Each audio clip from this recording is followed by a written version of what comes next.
In silence I dwell, a ghost beneath the skin. Eyes burned by truth, I bury deep within. The ash of my name still stains the earth. No rebirth, just a memory cursed. I scream through the static of fractured dreams, a shadow of man torn at the seams. Drown me in the crimson mist, where guilt and madness coexist. The light I lost, I let it die, buried beneath a fractured sky.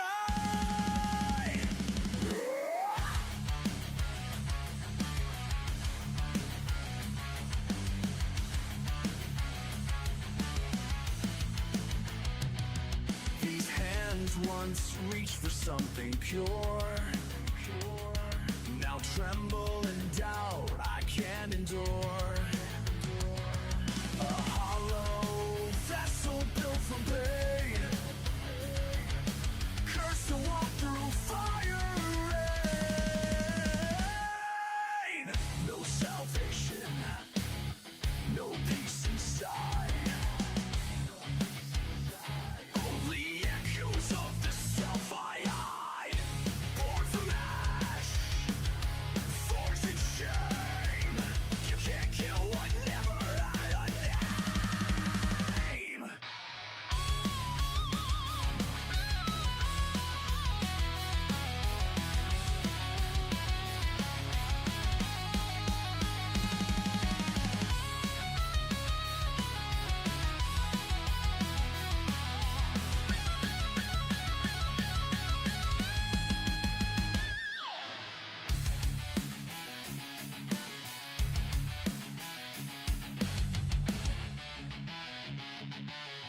I was never whole, only fragments stitched together by guilt, by fear, by the silence of forever.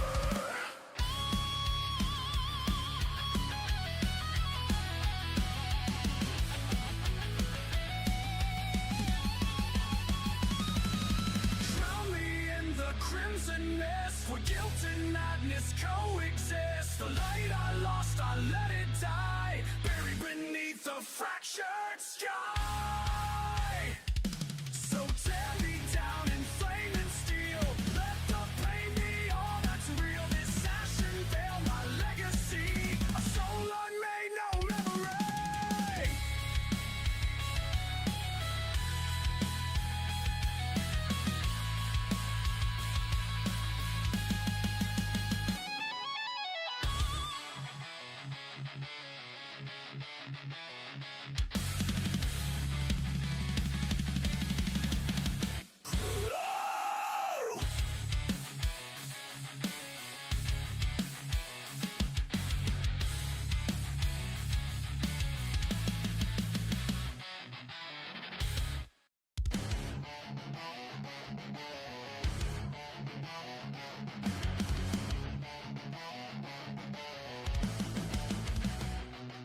In silence I dwell, a ghost beneath the skin.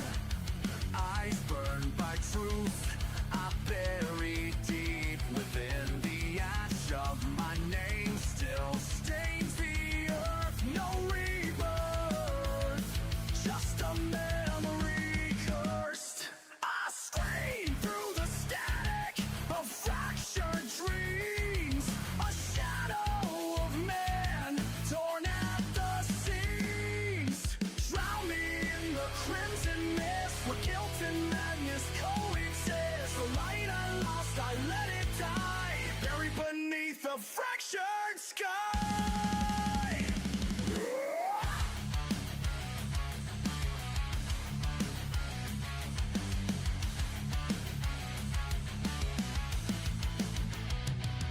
These hands once reached for something pure,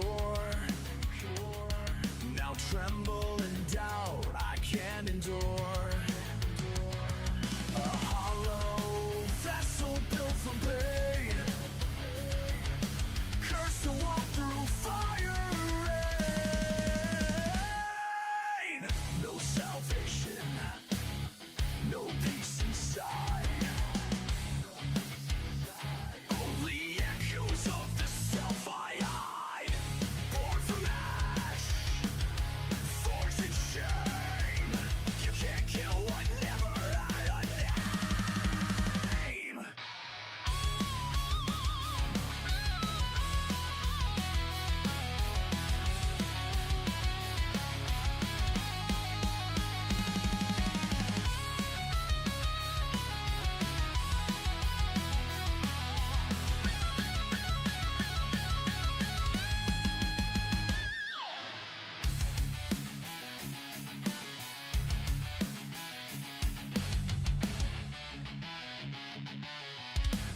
never whole, only fragments stitched together by guilt, by fear, by the silence of forever.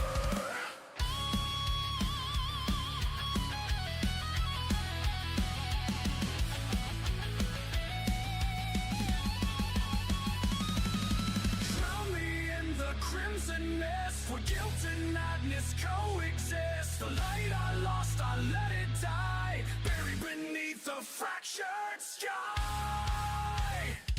So tear me down in flame and steel, let the pain be all that's real. This ashen veil, my legacy, a soul unmade, no memory.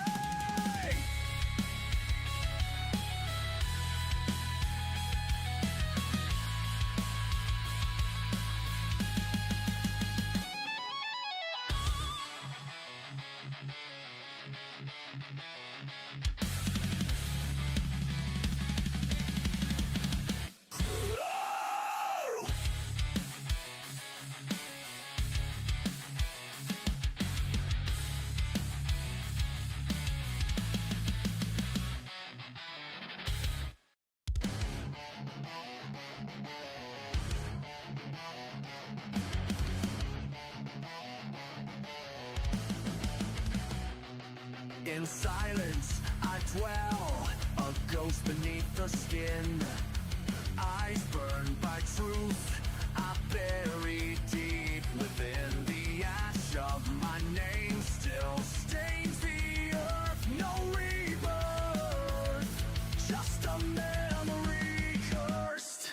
I scream through the static of fractured dreams, a shadow of man torn at the seams. Drown me in the crimson mist, where guilt and madness coexist. The light I lost, I let it die, buried beneath the fractured sky.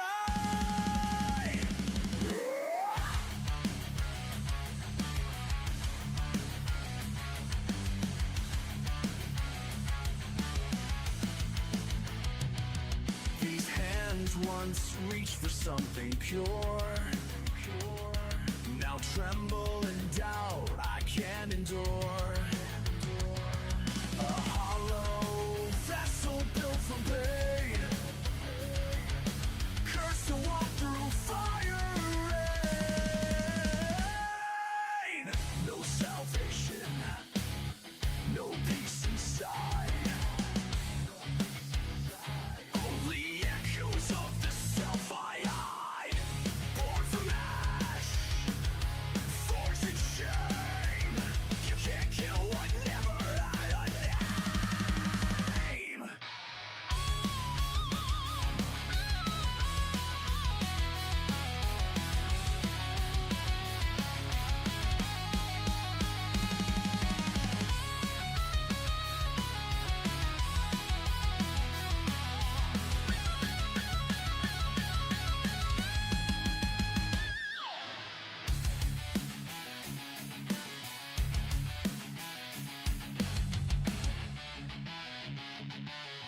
I was never whole, only fragments stitched together by guilt, by fear, by the silence of forever.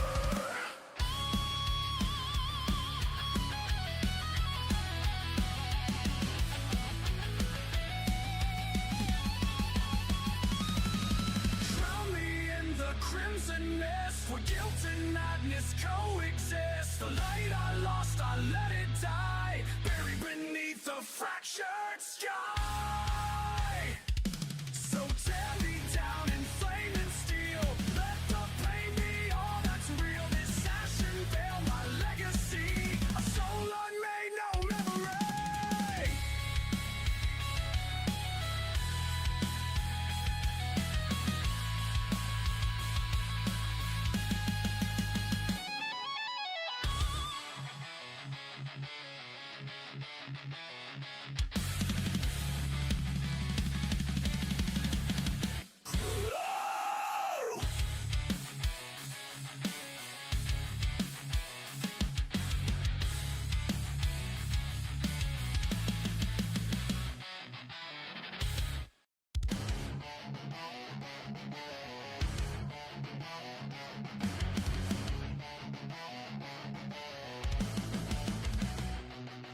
In silence I dwell, a ghost beneath the skin. Eyes burned by truth, I bury deep within. The ash of my name still stains the earth. No rebirth, just a memory cursed. I scream through the static of fractured dreams, a shadow of man torn at the seams. Drown me in the crimson mist where guilt and madness coexist. The light I lost, I let it die, buried beneath a fractured sky.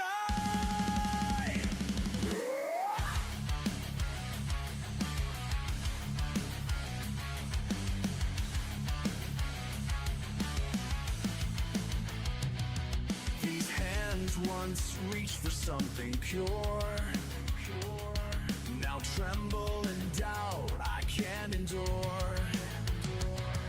A hollow vessel built from pain, cursed to walk through fire and rain. No salvation, no peace inside. Only echoes of the self I hide. Born from ash, forged in shame. You can't kill what never had a name.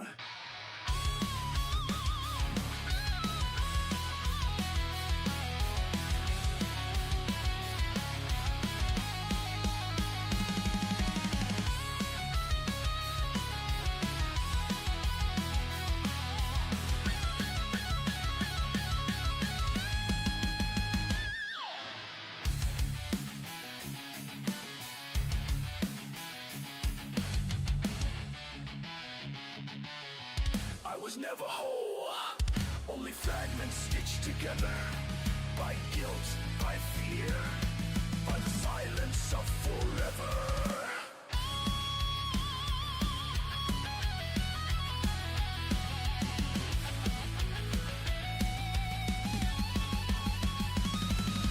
Drown me in the crimson mist where guilt and madness coexist. The light I lost, I let it die, buried beneath a fractured sky. So tear me down in flame and steel, let the pain be all that's real. This ashen veil, my legacy, a soul unmade, no memory.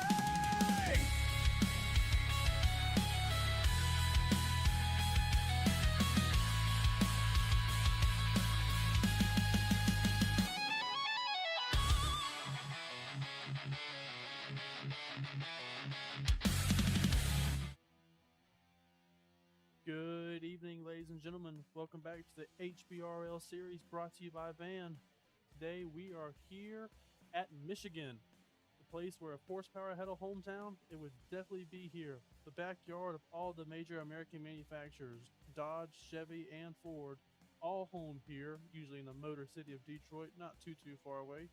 But away from the city, we open up here in the Irish Hills, where people are maybe feeling a little lucky, maybe ready to roll the dice here on these slippery banking here. Troy, how do you feel about the Irish Hills here in Michigan? Well, Michael, it's a very fun track. It's a 2-mile track, right? We often talk about 1.5 mile intermediates. We talk about the super speedways 2.5, but this 2-mile D-shaped oval carries a ton of speed, and it's super wide. I expect we're going to see a lot of different grooves, a lot of different slicing and dicing throughout the field, movers and shakers, and just maybe somebody rolling through the Irish Hills to a victory. Right, so we're gonna let these guys finish getting their warm-up in. Obviously, one of my favorite tracks to run here at Michigan. A lot of lines that you can play with, but a lot of speeds you can get. We talk about it, like I said, a lot of like California. I'm trying to think some more of the bigger 2-mile tracks where there's a lot of room where you can really play around with the speed and the runs off these corners to time up those late dives, which is what we're looking to see, late diving into turn 3 to really give these guys a shot to make those passes aggressive or not. But obviously the biggest thing is still try to focus on tire conservation, would you say? Yeah, tire conservation is going to be key. With the wide track, It invites you to use those lanes like I talked about earlier. But using those lanes can create tire wear. Tonight we have 125 laps around here. The interesting thing is how the stages are broken up. 25 laps for the first stage. That's probably not going to be a good gauge for everything else from that point forward. Our second stage break is at lap 60. So my Midwestern math tells me that's 35 laps. That's longer than that first run. And then all the way to 125 for the finish. This is where it's going to get really, really interesting. I think the other thing, Michael, as we think about it, is it's going to get loud. There's going to be a lot of things to focus on. We're going to crank this stuff up as we wrap around here. Long green flag runs are going to be very entertaining. But as the tire wear sets in, things can start to get loose. We're going to see how the air affects these guys as they start to get into these longer runs. As they're warming up right now, getting ready to grid. Michael, I'm really excited for this. Just 2 weeks left in the season. Nothing is more exciting than going to a fast track like Michigan as we start to ramp up towards the end of the season. I couldn't agree more. Like I said, fast tracks usually can end up being a lot of chaos and a lot of great racing, which is what we're hoping to put on here. Like I said, 2 weeks left. Obviously, everybody's looking ahead next week to the finale, but you don't want to get caught looking ahead and forget and get in trouble right here, focusing your week. Obviously, your points leader, still Jared Mahone, having a great season so far. But I mean, all it takes is one. Like I said, be looking ahead and just completely blank out on it. I mean, you've seen it plenty of times before in the actual Cup Series and in all forms of racing. Just looking ahead, and it comes back to bite them. Yeah, it's one of those things where, it feels comfortable now. Last week we were talking going into Dover. Mahone with 11-point lead over Sibbett. Unfortunately, Caleb unable to make it last week. So he extended that lead a little bit. But here's the interesting thing. We've talked about how consistent Jared Mahone has been. He's completed all but 2 laps this season. That's 2,183 out of 2,185 laps. That's just a tremendous run. But when you hear that kind of stat, you think, wow, he's completely running away with this. Michael, we've had 7 different winners through 15 races. That is a great representation of how strong this field is and how tonight literally could be anybody's lucky night. I couldn't agree more. Like I said, we've seen it a couple of times. I mean, just think back to the Charlotte race that we had. Just looking back, a lot of the heavy contenders, maybe bad strategy, some didn't quite go right. I believe we had a couple of mistakes on pit road in a couple of races, and it compounds and it completely shakes things up. You get those middle cautions where guys stay out, guys take 2 tires, 4 tires, really stretch things out. But these guys are so well together and so good at running around each other that they're able to put on that skill and be able to see the great racing that we get from these change up strategies. And with that being said, it looks like we are headed to the grid. Indeed we are. Trucks are getting gridded up here at Michigan. We'll roll into our starting lineup here in just 1 second.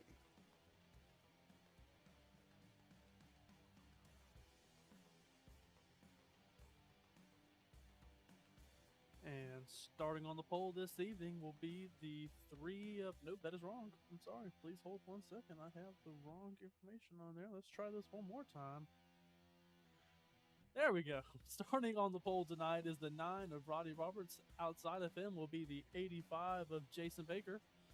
Starting P3 will be the 5 of Derek Grigsby, and P4 will be the 43 of Caleb Sibbett. P5 going to the 78 of J.D. Baker, and P6 going to Christopher Hockley. P7 going to the 2 of Mickey Sundera, and P8 going to the 29 of Jesse Sperling. P9 going to Seth Owens in the 3, and P10 going to Taylor Locklear in the number 1. Starting in P11, we have the 26 of Jared Mahone and the 58 of Joshua Baker in P12. P13, the 8 of Emil Duna, and the 18 of Jerry McKinney in P14. Starting P15, the 51 of Patrick Schaefer, and in 16th, the 12 of Chris Griffin. Starting P17, the 11 of Tyler Spry, and outside of him, in the 18th starting spot, the 65 of Keenan Kimber. Starting in the 19th spot, the 87 of Jason Steptoe, and you will not see the broadcast electric in the field this evening. With that being said, we are all gridded up. Lights are off on that pace truck, and we are headed into turn 3, getting ready to come back around. And Troy, obviously, this first stage, kind of a bit of experiment to see what you got as they roll out of 4, we're going to hand it over to Troy here to give us our green flag. Indeed, 125 laps set here for us at Michigan. Feeling it out, 25 laps the first stage. You see the pace truck start to dip low and hit pit road. The trucks all side by side, rolling smooth. Lions, Tigers, trucks, you're in luck. The HPRL Truck Series is green from Michigan. And right off the line, we immediately see Rodney Roberts going to go ahead and get to work there. He's not going to fully get away from the 5 right behind him, 3 wide right behind him. As you can see, it's already getting dicey. Lanes all over the place being took here. Rodney pulls away. Grigsby on the bottom.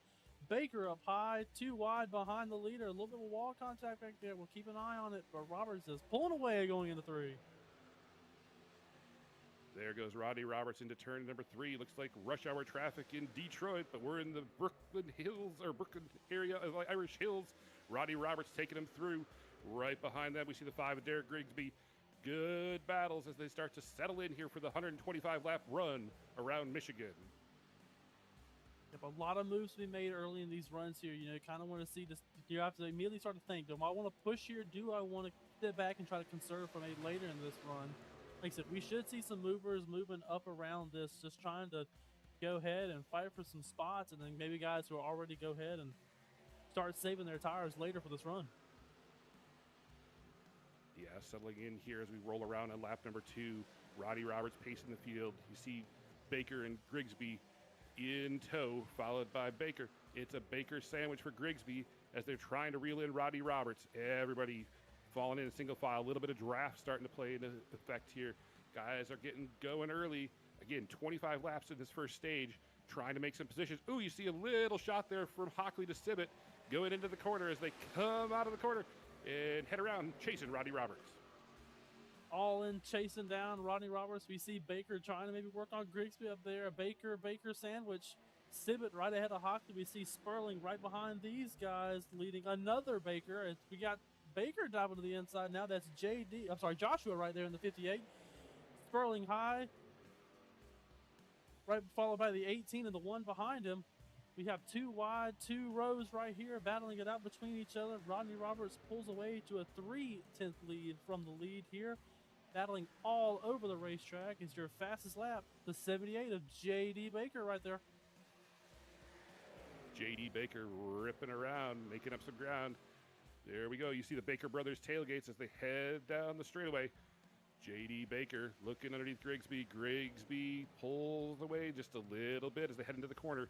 They're starting to tighten up. Good battle here towards the front of the field. Again, ripping around. Lap number 4. Rodney Roberts starting to see trucks getting bigger in the mirror. Is he reeling them in himself, or are they starting to catch him? It's going to get tight here as we get through the early stages of stage 1. We'll watch Jason Baker here to see if he's going to make a move. As we say that, Grigsby now with the fastest lap. With that draft there, it's definitely going to pick up with them getting that draft and being in line. Cool. We see a close move there as Baker almost gets off the nose of Grigsby there. Oh my goodness. Cleared himself there. Maybe not all the way, but it was close. Jason holds on. JD still in P5, and Grigsby on the high side still fighting to try to get past that 85 machine. Grigsby trying to roll in, trying to catch the 85 of Jason Baker, but he's got that pressure behind him as well. Are they going to settle down? Are they going to go? Again, they're right in the tracks of Rodney Roberts. These top 4 really pushing hard here in stage 1, maybe trying to get those early stage points, make up a little bit of ground. Now, you see Grigsby looking up to get fresh air, trying to get some plant of pressure on the front end of that truck rolling around. Meanwhile, Baker closing right in on Rodney Roberts. He's going to take a peek down to the bottom side. He's thinking about it. He's trying to get it wrestled down there. He's gaining a little bit. Rodney Roberts trying to get as much dirty air on the front of that nose as he can, but it's Grigsby's thinking about it. Baker's got to be careful here. As he goes to make a move, Grigsby's going to use the draft off the both of them and try to make a move for himself. They all think better of it. Going to stay in line here. Grigsby still maybe thinking ahead of looking down. He's going to roll the top side. Rodney Roberts and Jason Baker there on the bottom. Well, the 5 goes high with the 78 right behind him. You can see these two have pulled away a little bit, but Caleb Sibbett still holding on, only about 7/10 away from this 4-car breakaway up here. though not much really moving around here as we see Grigsby just once again keep fading that high side, trying to get out of that dirty air that the 9 and the 85 are creating. Great shot going around the corner there. Roddy Roberts low, Jason Baker in the middle, and Grigsby high. Stair stepping away through the corner. Everybody trying to find that clean air, getting that fresh air, trying to find a run. As we're going to see Baker, is he going to look low? He's going to fall back in line and follow Roddy Roberts around. Grigsby around the high side again. He's going to try to make up some ground on the high side. Is he going to get to Baker's door? He's going to stay in tow as they head down the straightaway. He's going to be getting a little bit of a run there going on that high line. That high line gives you a little bit better of a run off the corner. The problem is Grigsby just hasn't really had enough to really get himself. As I say that, here he goes. Grigsby looking to the inside of Jason now. And if we look back, the 78 is actually closing back in on this group as we see Grigsby now underneath Jason Baker, but the 9 is going to give the air to the 85. You see Grigsby has to go back in line, doesn't have any air to really pull him beside the 85. The 85 is getting the draft to pull him back up to the 9. So that's the biggest thing here. If Grigsby's going to roll this top side, he has to get to the side draft the 85 to keep him from getting on the draft of the 9. Because the 9 is ultimately, it's like Daytona and Talladega. You know, you get behind that car in front of you and it pulls you right away from anybody. As we watch on here as they dive back into 3. Diving back into 3. Roddy Roberts leading the field around again. This time Baker looks a little bit high. He's going to put the fresh air on his nose. Grigsby in tow behind him. Grigsby shades him down coming out of the corner. Who's going to get the tow? Who's going to get the run? Grigsby ducks down, falls back in line. Meanwhile, JD Baker's like, hey, this is fun, but I want to get up there and battle too. As we ride on board with Derek Grigsby, this is going to be a great shot. Going up high, getting that fresh air. You see Baker a step lower. Roddy Roberts on the bottom. Now he gets that air from Baker right in front of him. Has to back out of the throttle just a touch coming out of the corner as they head down the straightaway.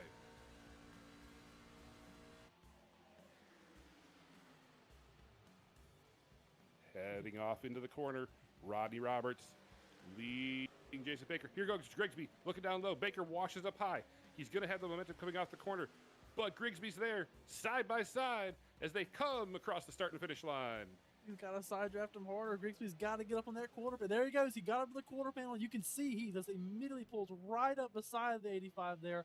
Had to get up to that quarter panel, but what that does, puts that Baker sandwich together, and now it's going to be them two working on that air together. And if they get together, maybe they can have enough air to kind of get past Rodney Roberts here and get Grigsby, as Grigsby falls back in between the two of them. Grigsby just can't get out of the sandwich with the 78 and the 85. The 78 is going to keep playing a low on the low line here. Grigsby's going to keep going high. We see the 85 starting to drift up a little bit, maybe just getting a little bit tight. I don't think maybe, I mean, still only 11 laps in, so maybe not too early to have too hot of tires, but we see him now dive under Rodney Roberts to see what happens here as they go into 1.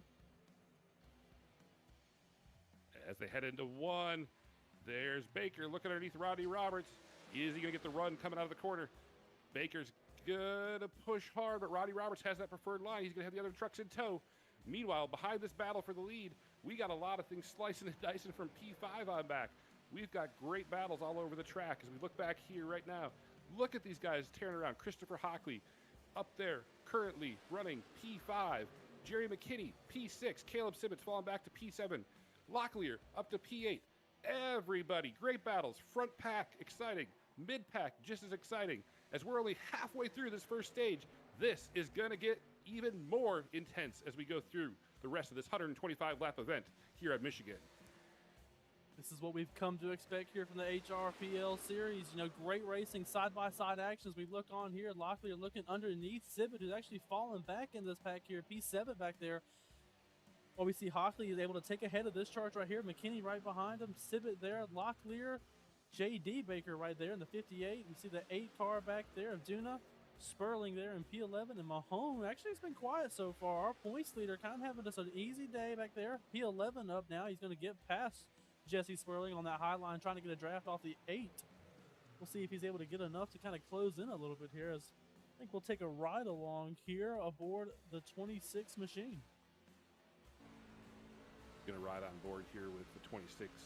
Oh, Jared Mahone. As we come out of the corner, you're going to see Emil Duna down on the inside of him. You're going to get a good view of the draft. Here he is behind another Baker brother, Joshua Baker, right behind Caleb Sibbett. You're going to watch them close as they go into the corner. Again, shading up high to get that fresh air. You can see him stacking up down low. He comes back down low as they start to push up. You see the 58 get a little bit loose, and then he has to chase it up the hill. Great view from Jared Mahone and what it's like to race in the pack here at Michigan. And you could see Mahone having to wiggle that wheel a little bit. Him and the 58 both getting a little squirrely there, which just lets me know that they're really working that right rear, heating them up.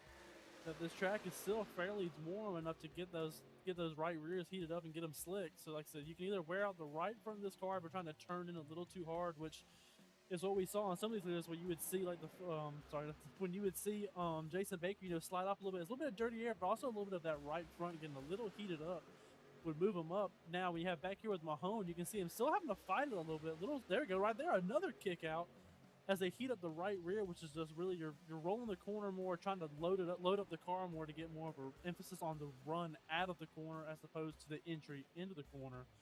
It's just putting pressure on a different spot in the car. It makes it react different than what you think. Like I said, if we see right here, see if we can go find another view, maybe the 85, and see if we can get him, as we see actually him diving underneath Roberts here, side by side for the lead here. Good thing we hopped over here for a second. Grigsby's still back there in P3 as the 85 is going to go under the 9.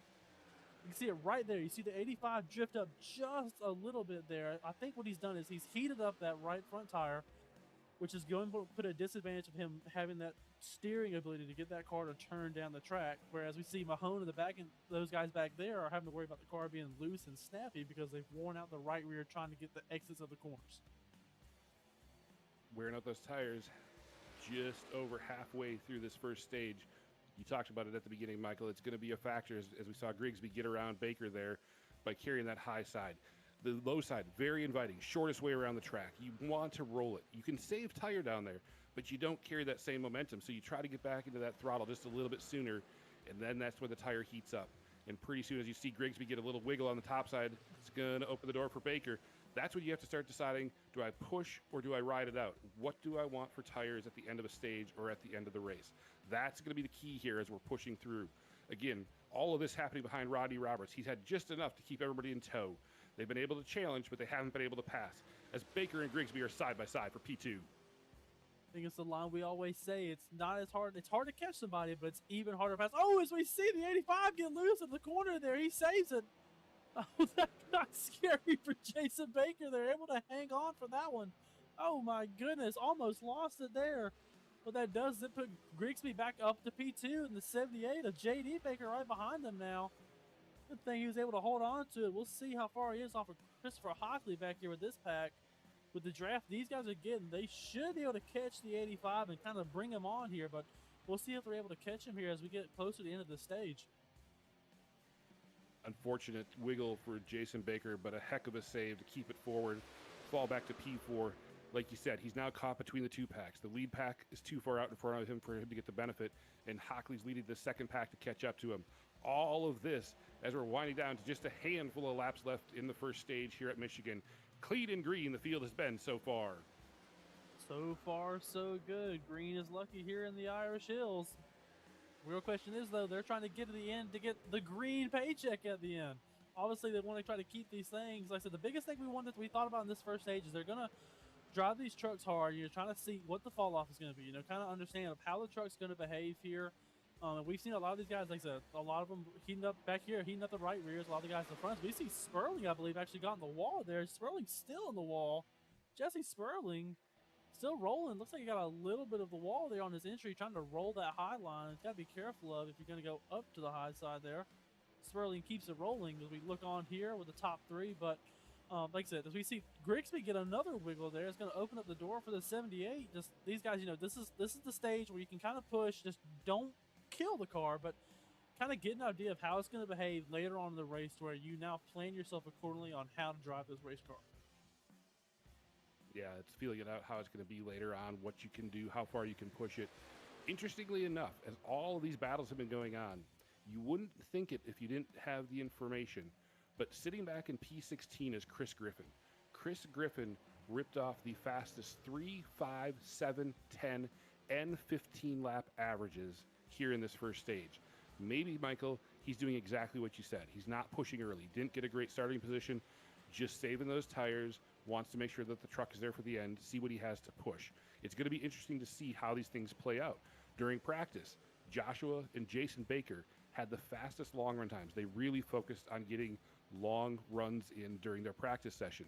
They really wanted to see what that was going to be like as we're looking at going potentially 3 wide here through the corner. Yeah, obviously, like I said, practice is where you can kind of play with it too. Sometimes you only have a ton of time in practice to really get the full understanding. Plus, the session changes. We've had it before in a couple of league races of ours, but the biggest thing to understand here is when you get into practice, it's usually the time in the session. So in the actual sim itself, it's the time. So I believe we are at. I have to look and see the time we actually started here, but practice is usually about an hour early on the in session. So if you think about this in normal time, 12 o'clock in the afternoon is sometimes a little bit warmer than maybe we get to 1 o'clock in the afternoon, or especially we hear like a 3 p.m. between a 12 p.m. difference. It's just so much different temperature-wise and how hot that track is. So it's hard to get a true understanding of how the racing surface is going to behave, just of how stark of it. I mean, 3 degrees of temperature in the air could be a huge difference here on the racetrack, which really hugely affects how this car behaves. We see Mahone underneath McKinnon here, the 18, trying to run down. Is that Mickey ahead of them? That is Sundera ahead of these two. Currently in P10 here, Jared Mahone. Jared Mahone clicking away laps. And Michael, you talked about it. For those at home that don't know the sim time, so what these guys are feeling on the track right now is about 2:20 p.m. So it's in the afternoon as pit lanes are closed currently for the end of the stage coming up. Track temperature is currently 100 degrees. So Michael, it is hot, right? It is greasy. And we're kind of moving through that hottest part of the day here at Michigan. So the track's probably going to change a little bit in stages 2 and 3. So it might not be 100% representation of what they're going to feel, but we are still going to be in the deep part of summer sun here in Brooklyn. Definitely, but you at least get the emphasis of kind of getting an idea of how to go off of it. Like I said, these guys have the ability on their car, in their cars, to have the black box. There's kind of like an info sheet in the bottom right corner of your screen. You can get an idea of what the weather's going to be, and that will be the stage. So we will hold off on that until the next one. Stage 1 winner, Rodney Roberts, Troy. Surprise there. Led a few laps there in that stage, as he will come home P1 there. Rodney Roberts picking up the stage win.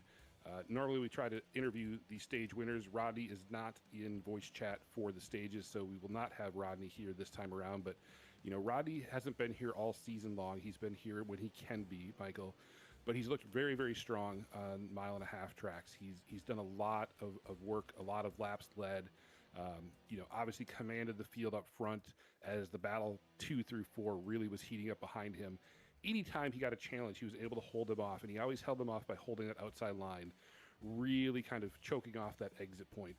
Do you think that that's going to be a trend for the rest of the race, or do you think that it's going to change as we get deeper into stage 2 and 3?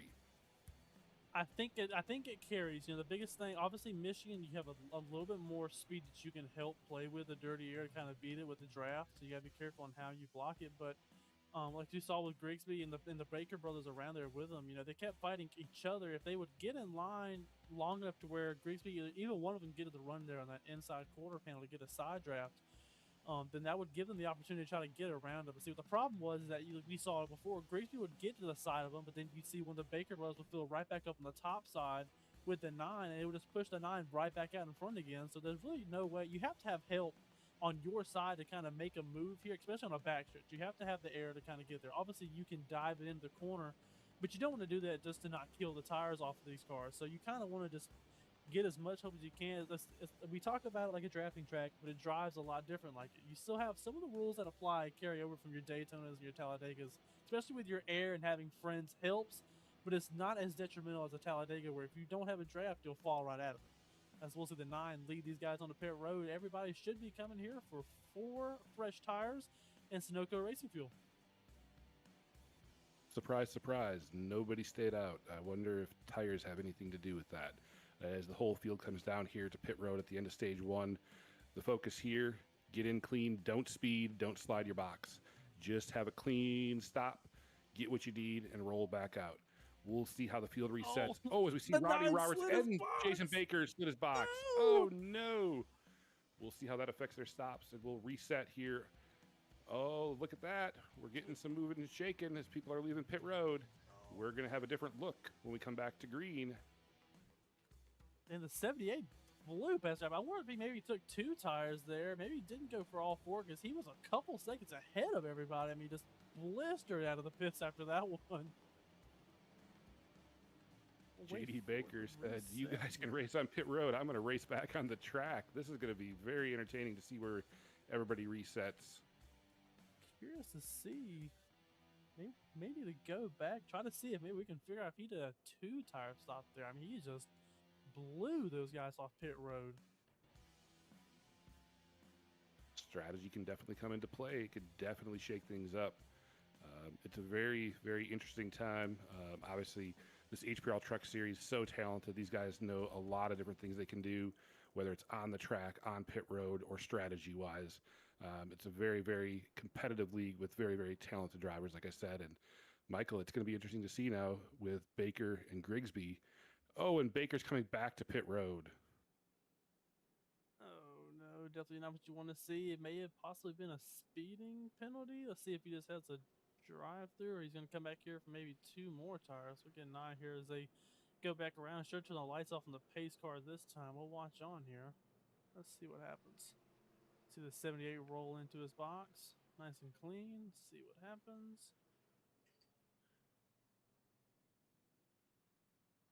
Right side's on. Left side's on. So he's going to put 4 on. Oh, Michael, I went back and checked. He missed his pit stall during the first stop, so he didn't get any service and ended up having to come back out and go around. So he was so quick out because they didn't change any tires or put any fuel in the truck. Such an unfortunate situation. Oh no. We also saw the 85 here back on pit road though. Curious to see what's going on there. Don't see them. There we go. He's back rolling. Maybe topping off on fuel there. Not entirely sure, but a huge shakeup here at the front of the field. Does that put Grigsby 1, obviously the 9 still up there, but now that brings Hockley and Duna and Sundara up there, up in P5. Sundara. Sorry. Mickey Excuse me. Sundara making an appearance in the top 5, like you said. The pace truck's pulling them around. Some familiar faces up front, but new positions. Rodney Roberts is going to have the outside, so it's going to be interesting to see how Derek Grigsby can fire off here. Can he clear Roddy Roberts, or is Roddy Roberts able to hold him off? Fresh tires, it's going to feel a little bit different than how they ended the last run. It doesn't matter, though. Sparty's in the stand and says, green, green, green. Let's go back racing here in stage 2. Grigsby with the fire off. He's going to get the jump there, being the pole sitter there as we watch on. We will see him lead the field here in the turn 1, and we'll see if we can get any kind of chaos here. 3 wide should be coming, and just as I say it, Civet looking high on Duna, Sundara low. We watch on. Oh, Grigsby didn't get the run he wanted. Maybe got 3 loose. wide for the lead. It opens the door. Here they come. Hockley's looking for a shot. Roberts in the middle with the sandwich. Duna behind with a choice who he wants to help here. I think he's going to stay on the high side. They're still 3 wide. Hockley's going to not give up this spot if he can hold on to it. Grigsby fades a little bit. Roberts is flying ahead. Hockley's going to get out. Grigsby's going to get behind the 9. They should get the 24. Not enough help there. We're going to see the 24 side draft hard. Trying to hold on. Almost bumps the 5 there. Duna's going to fill in the gap right above him. Amo there trying to hold off the 24 of Hockley. Roberts back to the point. Didn't think he'd get back there that fast, but Grigsby still looks like he's a little loose. I can't tell if that truck's trying to pivot on him, but able to hold on here in P2. See the 24 inside the 8, still fading. As you can see right there, that gives a great example of how the air here is going to help these. Whoa, see Civet dive down to the bottom underneath Duna.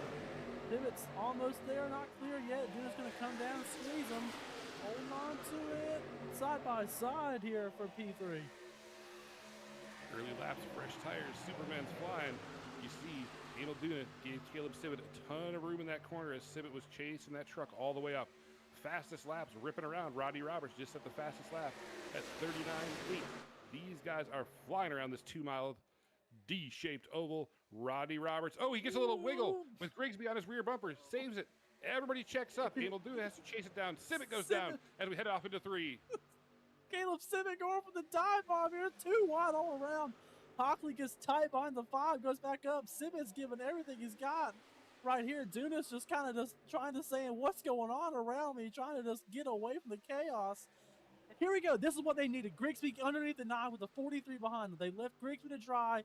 And as I say it, Civet goes back up to help the 9. The 9's not going to let Derek get away that easy, though. Thinking 3 wide, still 2 wide. Duna down there on the bottom. 43 is Sibit on top. He's going to get the run there. We'll see if Grigsby gets back in line, straight back in line here. Hockley dives underneath Duna now.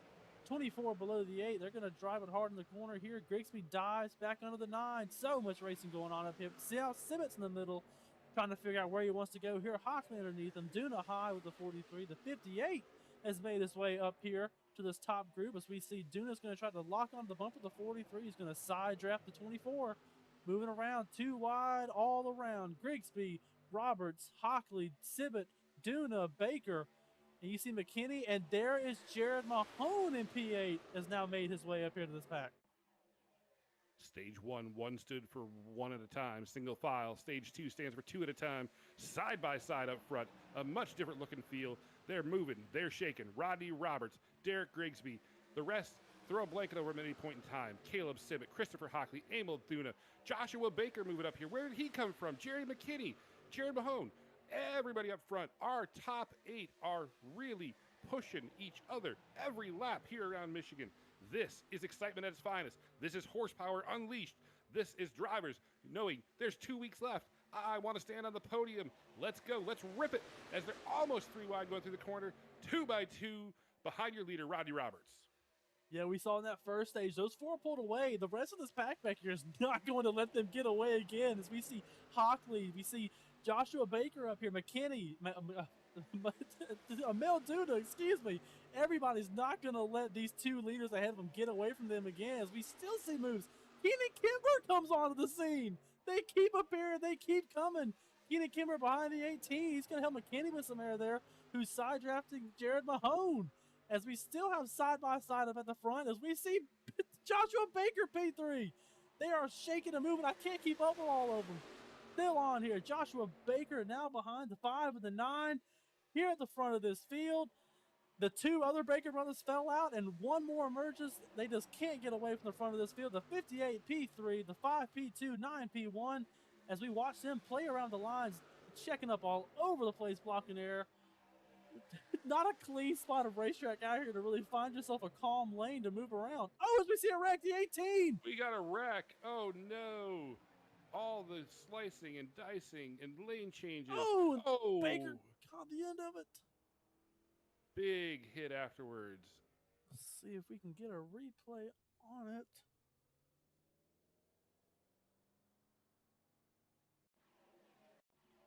Go right along here.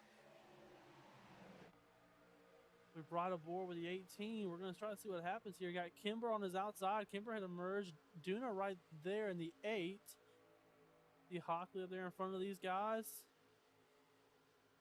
Oh, they checked up. This 24 got a little bit of a check up there. The 8 kind of got tight and just ended up the 18 coming back up and kind of squeezed that little sandwich there and had nowhere to go. And you see Baker actually caught the end of that one. Let's see if we can get your replay here. We're going to ride on the inside here with Jason Baker and see what he saw. You see the smoke right there in the air. Hang on, if you're watching at home, this is going to hurt. Oh!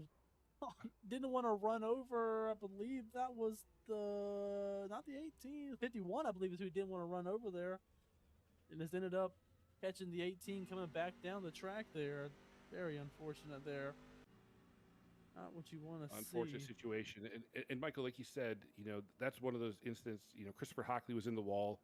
Emil Duna had to give him a little bit of room. And when Jerry McKinney went underneath, he probably didn't realize that they were still stacked up 2 wide. He was expecting to leave in the same groove he did all previous 35 laps, right? It's hey, I know where the top truck is. I know where he goes. I know how far I can take my truck out as the inside truck. The problem was there was 2 trucks out there, and it just didn't leave enough room for where everybody needed to be. We'll see what they do here coming to pit road under caution or if they stay out. Not a long run there. Not a lot on the tires. Just about 10 laps or so. What would you do here, Michael? Man, this is a great question. I don't know. I'm just curious to see how the car felt at the beginning of that first run. 10 laps can be a little bit if you take care of it, but we saw these guys pushing really hard here. I wouldn't be surprised if maybe we get a taker or 2, maybe a few there. I don't think the majority is probably going to stay on the pack, but I think there's no harm depending on how many sets. Let's see how many sets of tires they have. We can find that out for us. If you have an extra set that you can burn, I mean, I would. I mean, yes, we're early, but 10 laps can be a huge difference at the end of the run. to have you a little bit more to try to earn you some. Maybe you didn't get the stage points in the first stage that you wanted. You'll put a set on. You have 10 lap fresher tires. As we get to the end of this next stage, that gives you opportunity to kind of push at the end, have a little bit more to fight with, and maybe get yourself a better position out of it. Yeah, six sets of tires today, so they do have some options beyond just the stage breaks. So to your point, if you want to feel fresh tires, you could do that. If you want to stay out because it wasn't a long run, like most of them appear to be doing, you don't have to take them here. You have options. The biggest thing, especially for Mr. Baker, you have one fast repair. Probably a good time to use it. Unfortunate situation. Hate to use a fast repair this early in the race, but it is an option. You could put that out and get back on track and not lose too much ground. Definitely a good ace to have in your back pocket. And I think we just saw the 85 come by us here on the screen. Let's see. Yep, you already see he got that truck fixed up, went ahead and took that fast repair. I'm assuming he's probably going to have an end of line penalty, probably entered pit road early there to go ahead and get that truck fixed up and not go too far down, which is a no harm, no foul. He'd be in the back anyways after getting caught up in that. As we see Hockley back here, Duna back there as well, and that is the 51 that the 85 was trying not to run over, and unfortunately just caught the 18 coming back down. But with that being said, back to the point where he was at the start, the 9 of Rodney Roberts. Rodney Roberts up front. This time, though, he's going to have Baker outside of him. We saw him coming as we were going through the start of stage 2 there. It's going to be very entertaining to see, does Rodney Robert get the jump he needs to get the preferred groove, or is Baker able to stay with him? Joshua Baker going to try to get a good restart, really take away that exit from from Rodney Roberts. If Rodney Roberts fires off, it's going to be hard to hold him down. Caleb Sibbett, Keenan Kimber, again, that front group was very, very close, very, very racy as we were going through the start of stage number 2. As the pace truck dips off, we're going to come back down the straightaway through this D-shaped oval, and we're going to go back green flag racing here at Michigan. We see a huge jump there from the 9, and Caleb Sibbett now in the 43 is going to tag along with Roberts. Saw a huge check up there. The 58 did not get quite the jump he wanted, as now we see Mickey Sundera underneath them. Promise I'm going to get it right. Keenan Kimber has emerged here in P5, and he's going to a little bit of wiggle there. We can see him snap now underneath. Is looking, trying to get it. He's going to get 3 wide here. The 58 is going to clear on the high side.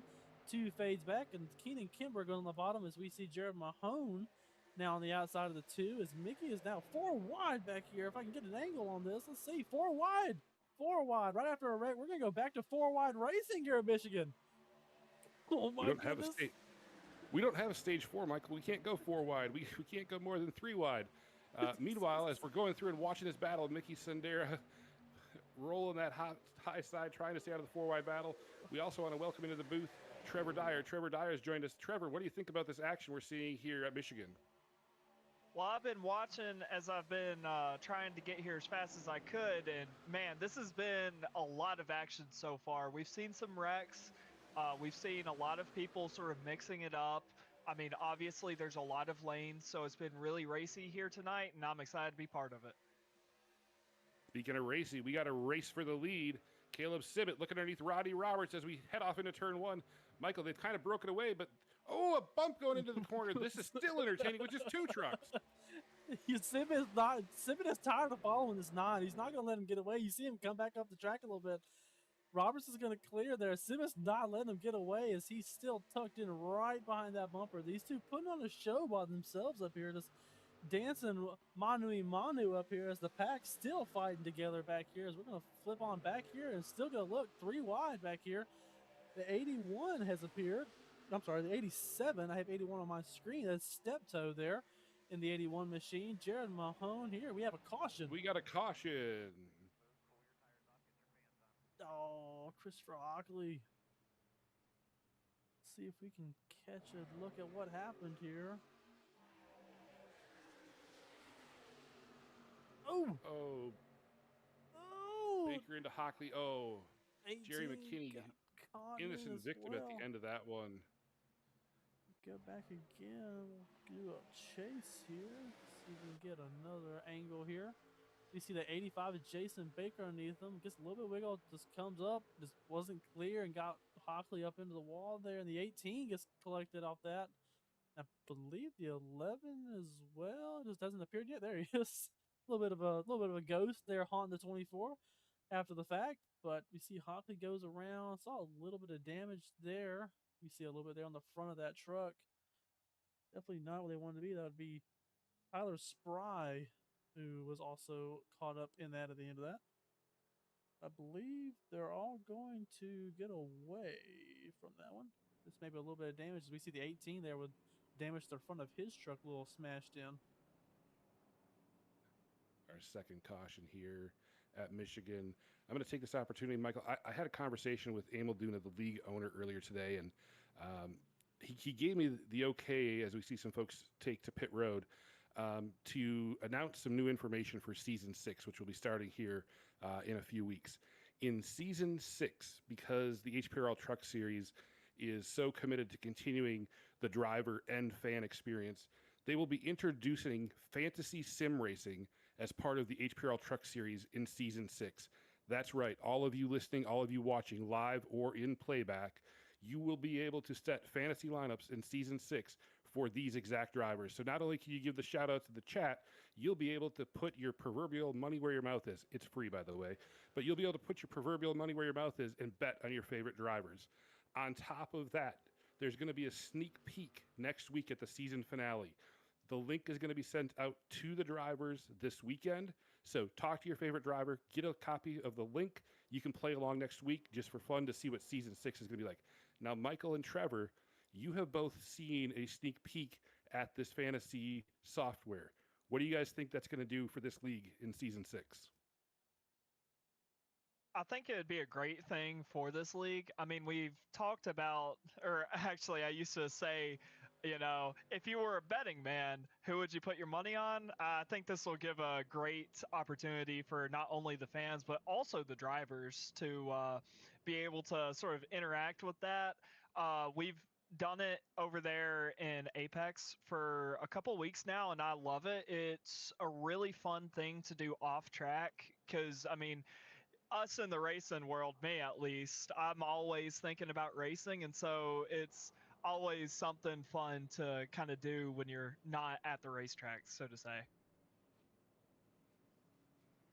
Yes, I think kind of piggybacking off of Trevor said there. So we've had the ability to kind of get our hands with it and play with it a little bit. I think it obviously, we create it for the fans, but I think just from us, a lot of us drivers get really competitive. It just gives us something else for us to compete with, something else for us to have bragging rights for, and to go against each other on. So I mean, I think it's a win-win for everybody.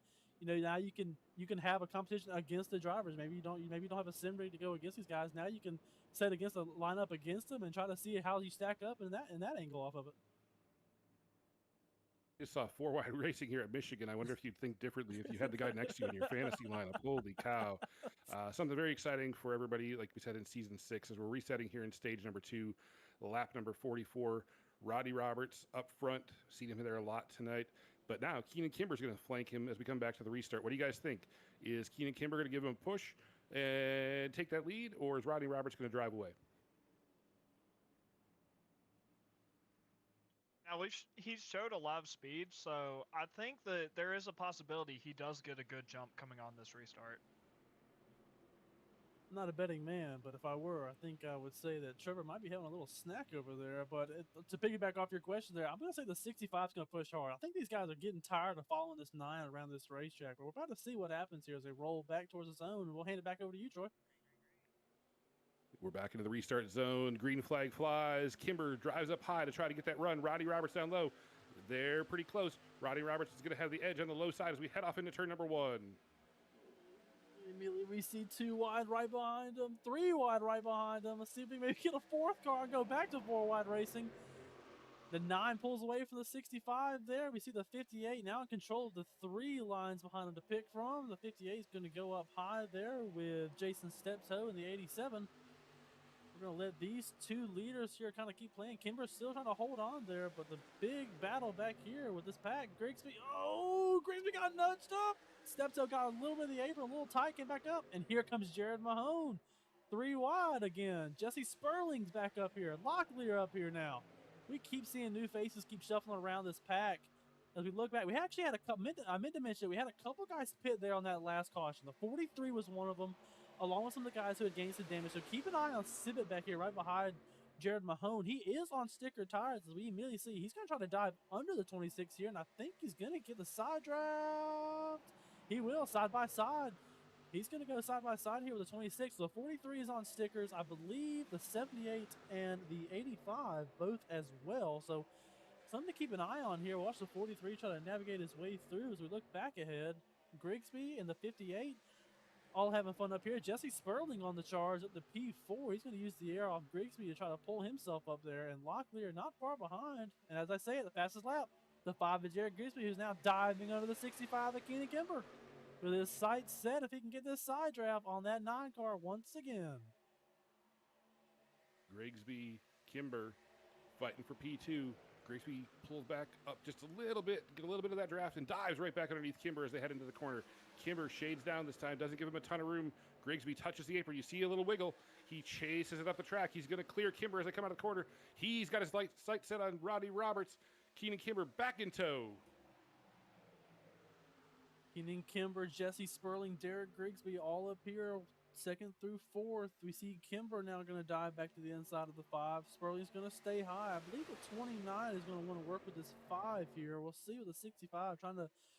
Yep, as he disappears, and now he's back. There we go. The 65 takes a break for a second, comes right back in, and we see the 5. There he goes. Looking under the 9. Here he comes. Hold on here. Let's see what Grigsby has for him this time. Whoa, he drives it in the corner. He's tight on the door of the 9. Not clear yet. Not yet. The 9's holding strong. 5's got to get back up there to side drive before the 65 gets the air to help him. Roddy's trying to get away, trying to shake him. The 5 back up there on that quarter panel, giving everything he has to side draft. Sperling dips below the 65 now. Here comes the 5 to see if he has enough to clear him. Slide job. No! He's ahead of him. The 5 to the point. As we see the 9's going to go right back for the crossover, though. So here we go. Right back again. Let's see how Rodney takes this one. Kimber closing back in on these 2. The 43's up here now. We see the 9 driving. He's probably going to do the same thing. Try to throw that slider up there. He does. Grigsby has the run. He's going to look back to this. These 2 keep trading side by side. Kimber's looking back there trying to get air off one of these 2. Trying to make his move. Sibbett underneath Sperling there. Here comes Caleb Sibbett on those sticker tires up to P4. Oh, Grigsby chases up the hill a little bit. Roberts gives him room. They're going to come out of the corner. Roddy Roberts is going to have that drive on the outside, but all that slicing and dicing back and forth has brought the pack back to them. Hey, guys, I didn't know when they took the asphalt off and threw the dirt down, but the slide jobs here tell me that we're at a Saturday night dirt track race here. They definitely have one around here as we see. Oh, my goodness. A slide there from the 5. He's still wiggling that car. Able to hold on to it. I don't think you get much closer of a call than that one right there. The 5 said, I'm going to take it, and he just missed the nose of the 9 there. As now Keenan Kimber, he's going to wait a second. He's going to be patient. These guys are all over the place. As we see now, Kimber's under attack. Tibbet rides the wall and lets it fly on the high side. The 65 blinks again there. We see the 58. Looks like, ooh, inside. The 58 inside the 65 there. Kimber, the Grigsby still trying to get back to the 9 here. Racing all over the front of this pack. We're going to keep an eye right here. Grigsby, and here comes Sibbett on the bottom line all alone, waiting to come capitalize here. Sibbett's been working his way up there. Now to P2. He keeps charging ahead. As you see on your screen, he has 6 lap fracture tires, which is not necessarily a huge advantage, but you can see just how much it is making for him there as he runs these leaders down. Michael, you made that call. Go ahead, Trevor. And one thing I would like to mention, speaking of tires, the more they fight, the more that these tires get heat in them. And, contact in the back, car below the apron, still green, ladies and gentlemen. Oh, it looks like a tire is cut down on that. Steptoe with a hit on the wall there. He's still rolling. Trying to see if maybe he has a right front broke. We have a caution.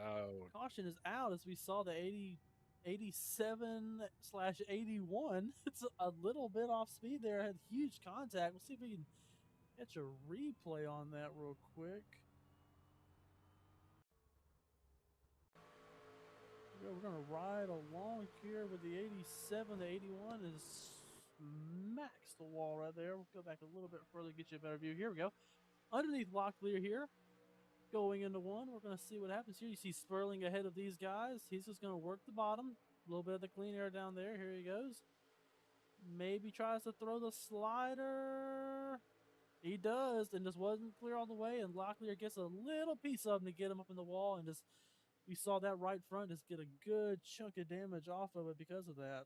So this shows how close the margin is here when you try to throw that slide out. Like we saw the 9 and 5 throwing up here. So easy to do. I mean, when you're racing this close, just a matter of inches can mean going into the wall and cutting off a front right tire and making that pass for the lead.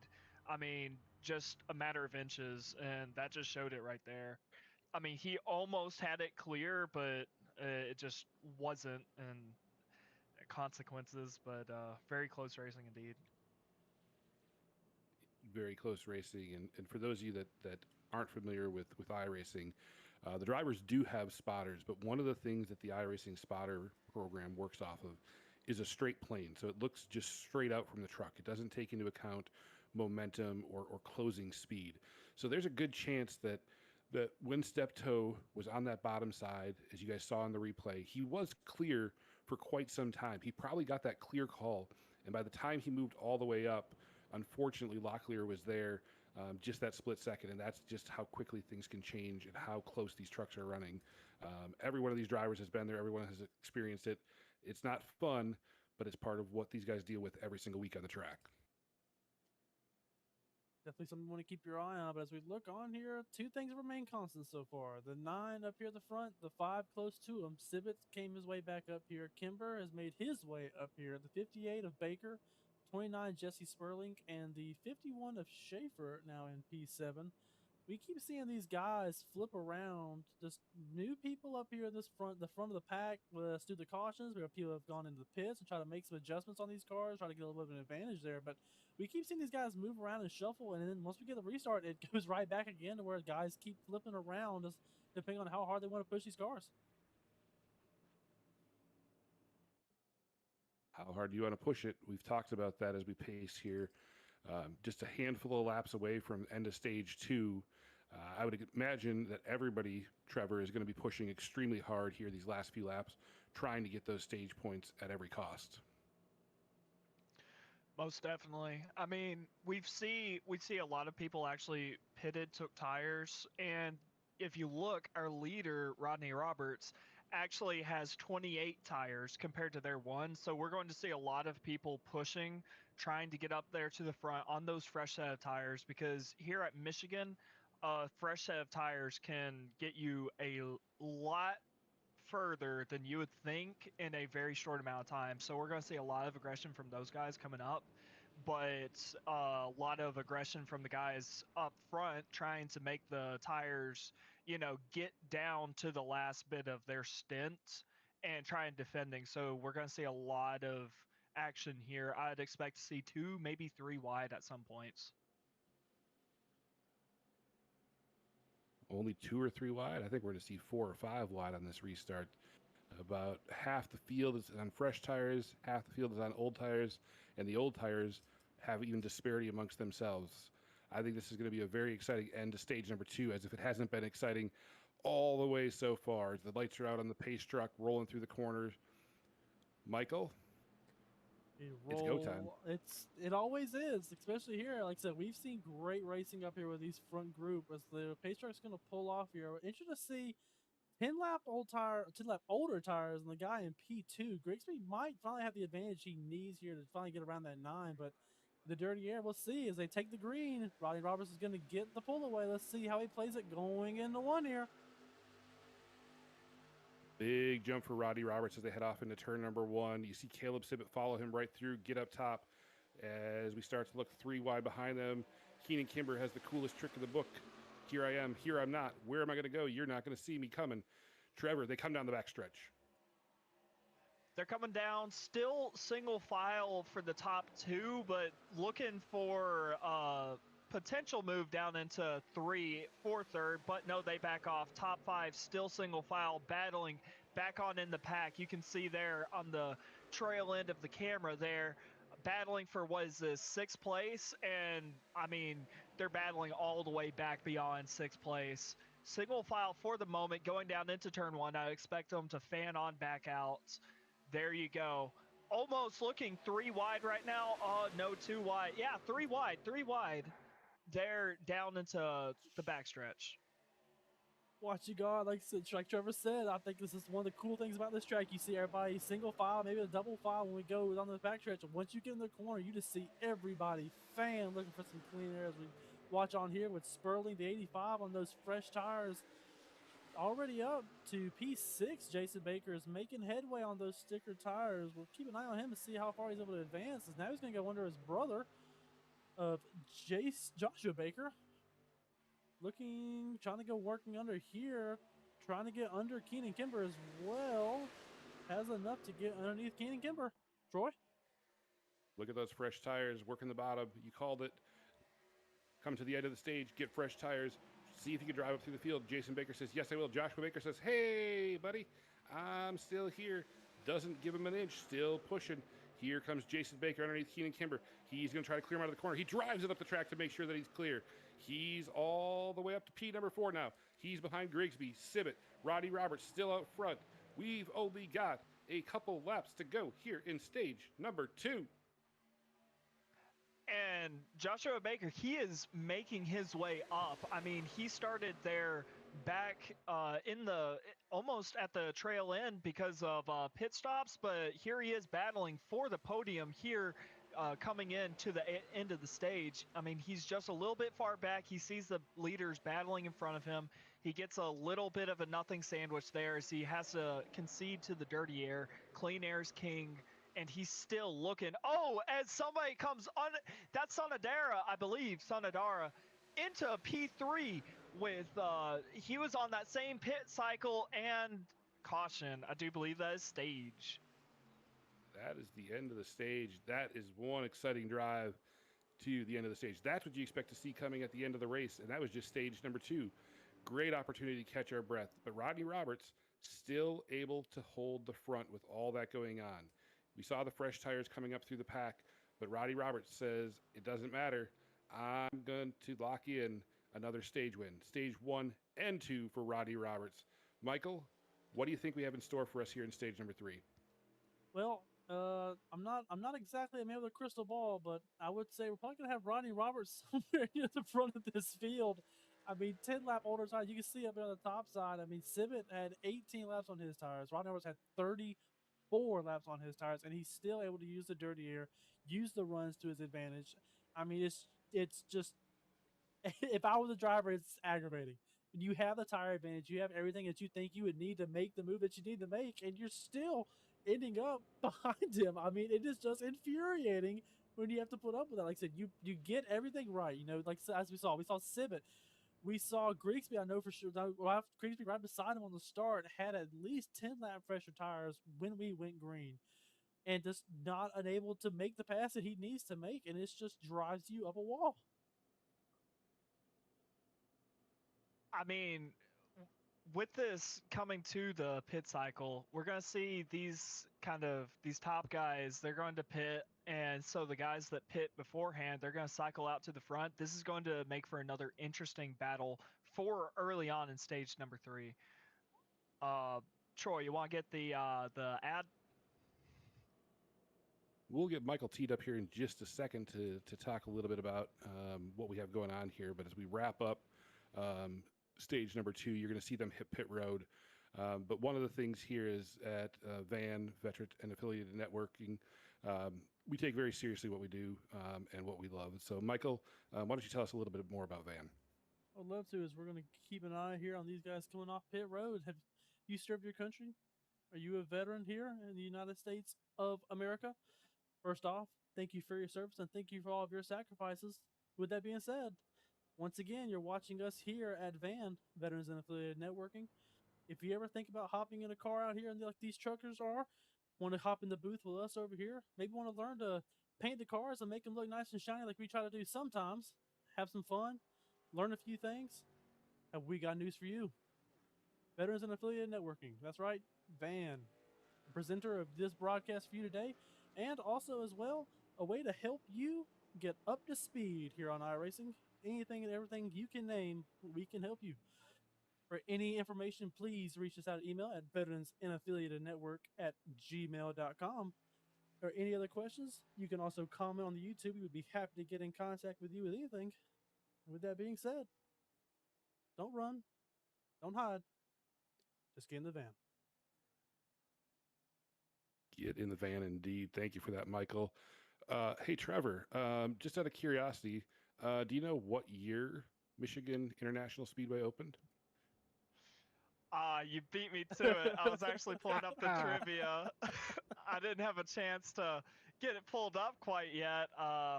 So I ain't gonna cheat. I don't know it. But if you do know it, put it in the comments and we will like to get you in at the next caution if there is one. If not, towards the end of the race, and see if you're able to get what I cannot.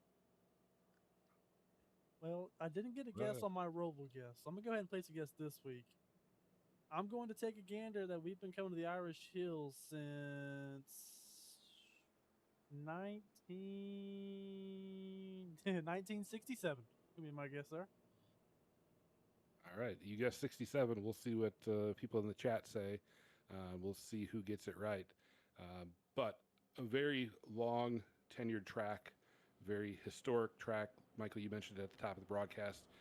A lot of the teams, a lot of the manufacturers consider this the hometown race, not dissimilar to Charlotte. What are you thinking, guys, as you're coming here to start stage 3? This is our longest stint. You see the lights are off on the pace truck. You're rolling down the backstretch. What are you thinking as you're approaching stage 3 here, Trevor? Honestly, I'm going to be thinking about how little I want to be battling versus where I am track position wise. I want to stay up there towards the, try and get towards the front, stay with that front pack, so to say, but I don't want to chew up my tires because if you do, the front pack is just going to leave you. But if you can conserve your tires while still maintaining a decent track position, you'll naturally gravitate to the front as the stage goes on with that long run. So it's going to be interesting to see, who does that versus who tries to fight exclusively for track position, that is.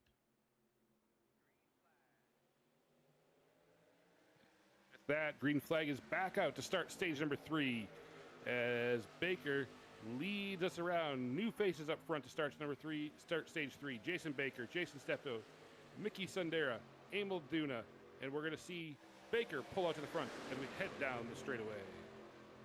Hold on to your seat. Here we come. Rocking it out of 2. 3 wide there as we see on back. We see him shuffling around. Bump drafting here in the Irish Hills. We see Steptoe has made his way back up here. He's going to dive under Sundera. Looking to get past Mickey to 85. Still hanging on. Jason fighting everything he's got. Sibbett there. Gets a little tight. Comes back up. Kimber. We see Duna there on the high side. Rodney Roberts actually buried in traffic. We haven't seen him back this far back in traffic yet. So I'm curious to see how he handles getting himself back up there. As he's going to ride this low line. He's probably going to try to stay on that bottom white line there. As we see Sundera is not going to pull into the 85 of Jason Baker. Let's see if he'll get the run. Sibbett kind of in the middle of those two on that groove as we watch back. Duna gets bumped up there by the 65.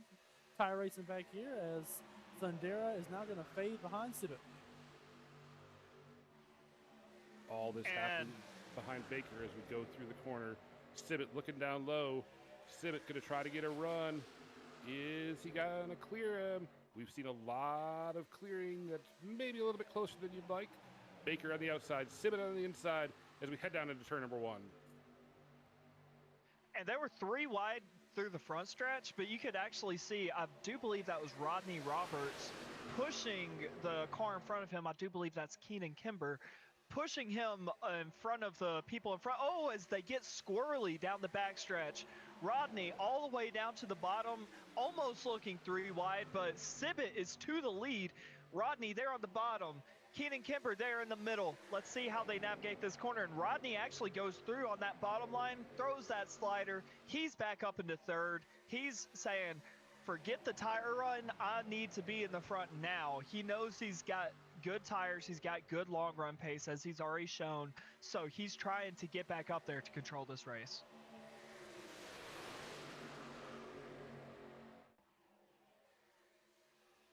Caleb Sibbett now at the front. Oh, as we see Rodney Roberts get loose coming out of the corner, dives down below Jason Baker.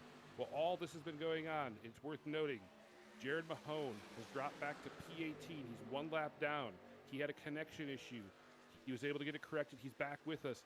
But your points leader not having great times right now. This could really shake things up. Caleb Sibbett, second in points. Currently second position as Rodney Roberts is underneath him. But he's getting a good push from behind. Caleb Sibbett trying to lead this thing, trying to take home a W. If Mahone continues to have issues and can't get that lap back, this could be the change that we need. And speaking of changes, we got a change for the lead. Rodney Roberts to the front. Rodney Roberts can't seem to get away. Oh, we see Simmons squeeze all over the back bumper of the 9. Simmons not. Oh, the 65. Oh my goodness. Rough, tough racing around here. We saw Simmons beating the back off the 9, getting them all kinds of loose. Then he pulls down and cuts the nose off the 65. And look at that. Here comes Jason Baker there looking outside. Maybe Keenan's going to try to cover him up. Keenan does. Here comes a run. What does Kimber do? Backs off. Doesn't get the bumper to the 9 yet. Sibbett on the bottom. Grigsby still holding on up there. We see him get loose again. He's still wiggling back there. 3 wide behind him. Grigsby in the middle of the sandwich. Kimber on the high side. Roberts up back to the point. Sibbett P2. Keenan Kimber holding on. Grigsby's there. The Baker brothers, all 3 of them, Joshua, JD, and Jason, have all once again reemerged back here to the top 5. But all eyes chasing back down the 9 is the 43 and the 65. Keenan Kimber's going to look below him now. Kimber maybe has a run, needs some help as the 43 is going to help the 9. You can see him give him a shot there as they rocket back into 1. And looking up ahead, we're actually able to get glimpses of Jared Mahone, who is at risk of going 2 laps down now. You can see him out front trying to maintain a good pace, trying to keep this pack behind him, because if he knows if he loses another lap, then that just makes the race even harder for him. As we're looking at his tailgate right now, we can see Rodney Roberts leading the field. Back behind him, Keenan Kimber trying to get back up to him to make that move so he can lead this race. Caleb Sibbett's dropped back into 3rd, but it's actually under attack as he's moved up into 2nd. Him and Keenan Kimber are battling, and Rodney is actually making a move on Mahone. This is a huge shakeup for these points right now. Oh, Rodney gets loose. He hits the wall. He's Oh! Big wreck. Caution has not came out. Caution is out. There is going to be a lot to unpack there. Holy cow. We saw them start to make their way around Jared Mahone. Jared Mahone's trying to stay out of the way, saying, I don't want to be a part of this. And Rodney Roberts will watch here as we go along. You see him dive to the low side, comes back up, plenty of room, he's plenty clear, gets it all the way up, hits the wall, gets loose, oh! Comes back up. The guys up front are able to save it, but everything behind gets collected. Oh, tough break for a lot of guys here at Michigan. And that was just a straight ripple effect. I mean, it all started with Rodney. Obviously hit that wall. It's very easy to do here at Michigan. If you've got too much going on, not paying attention, so to say. I mean, not saying multitasking. If you got too much multitasking going on, it's very easy to go up into that wall. And obviously when you're on the limit, it's so easy for that truck to just get loose once something gives.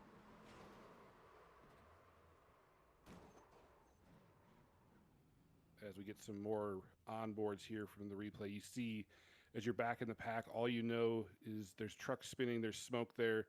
Patrick Schaefer's has nothing to see, and all of a sudden a truck appears in front of him. This is going to be a big shakeup here in stage number 3 as we see a lot of takers on pit road.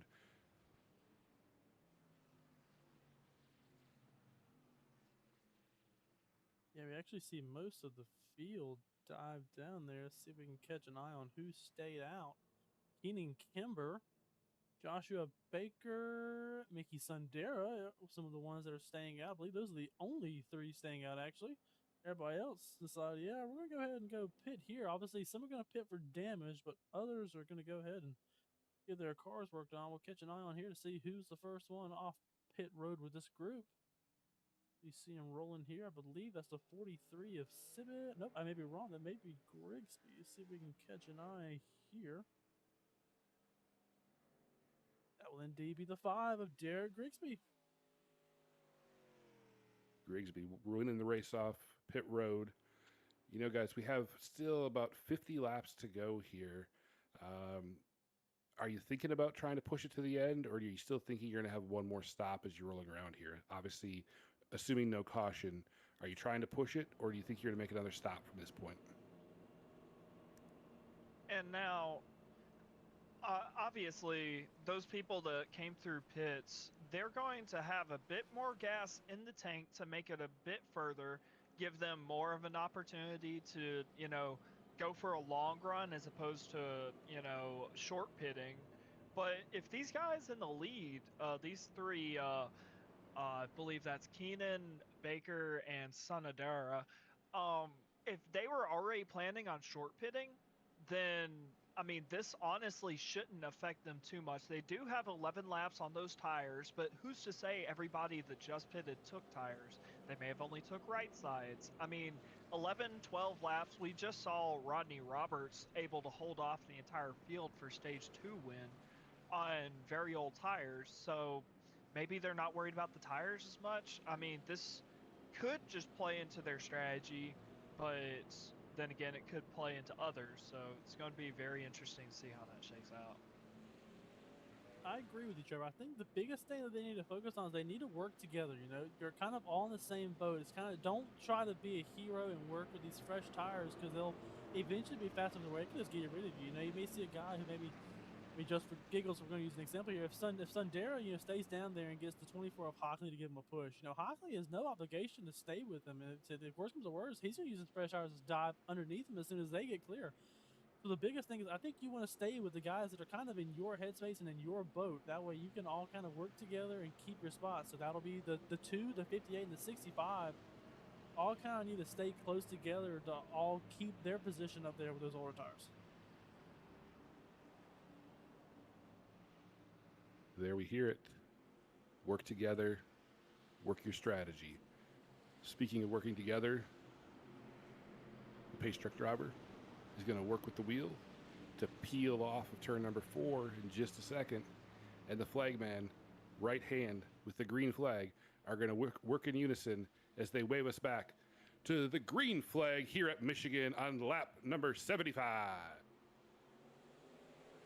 And Keenan Kimber is away, green flag, and he actually got a pretty good jump on the rest of the field there. He's in a lane of his own, and you can actually see those fresh tires people, they're already pushing to try and get past these two. Sanadara is defending there on the bottom, while Baker all the way at the top, 3 wide there. Oh, we got a wreck. Grigsby gets tangled up. Caution again. And both trucks still moving forward. I mean, maybe they didn't get too much damage. Let's look at this replay. Oh. Looks like may have been like a tire slippage there. Let's see.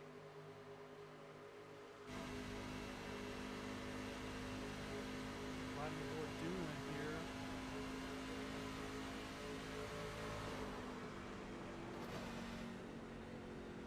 So maybe he thought the 5 is going to go up a little bit more. Maybe they thought he had more room up there.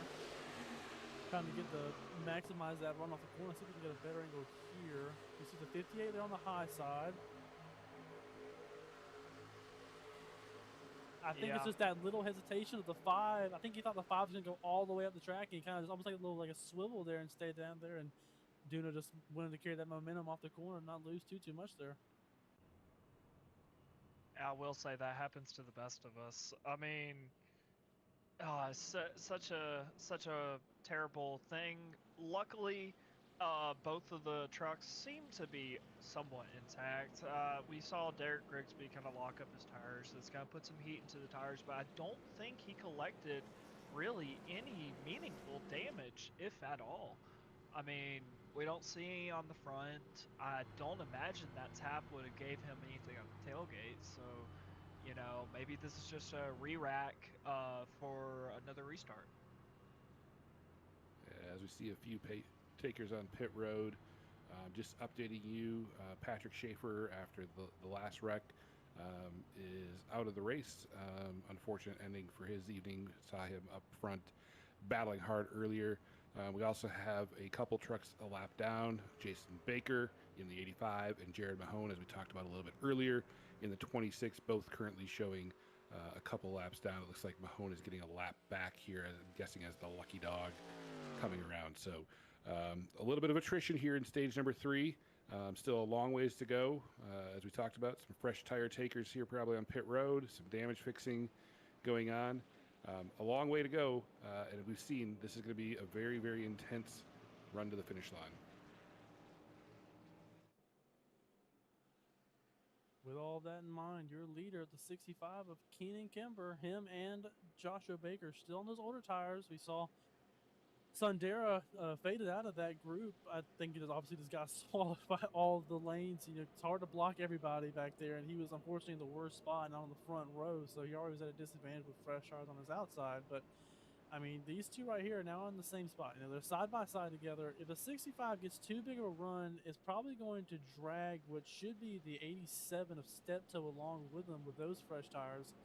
And then that opens up the door for Steptoe to try to start working on making his moves to get past Keenan, Kimber, Baker, if Joshua Baker cannot hold on to the side of the 65.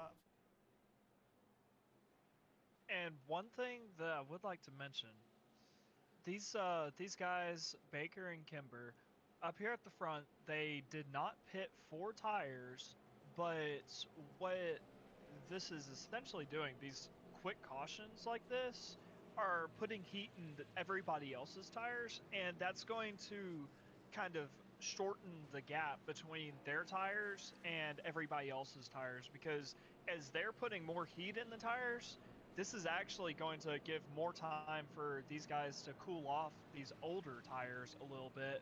And so it could kind of balance out with these quick cautions. So, you know, could be a factor. This is how I think of it when I see a lot of quick cautions myself, and this is kind of what I've noticed.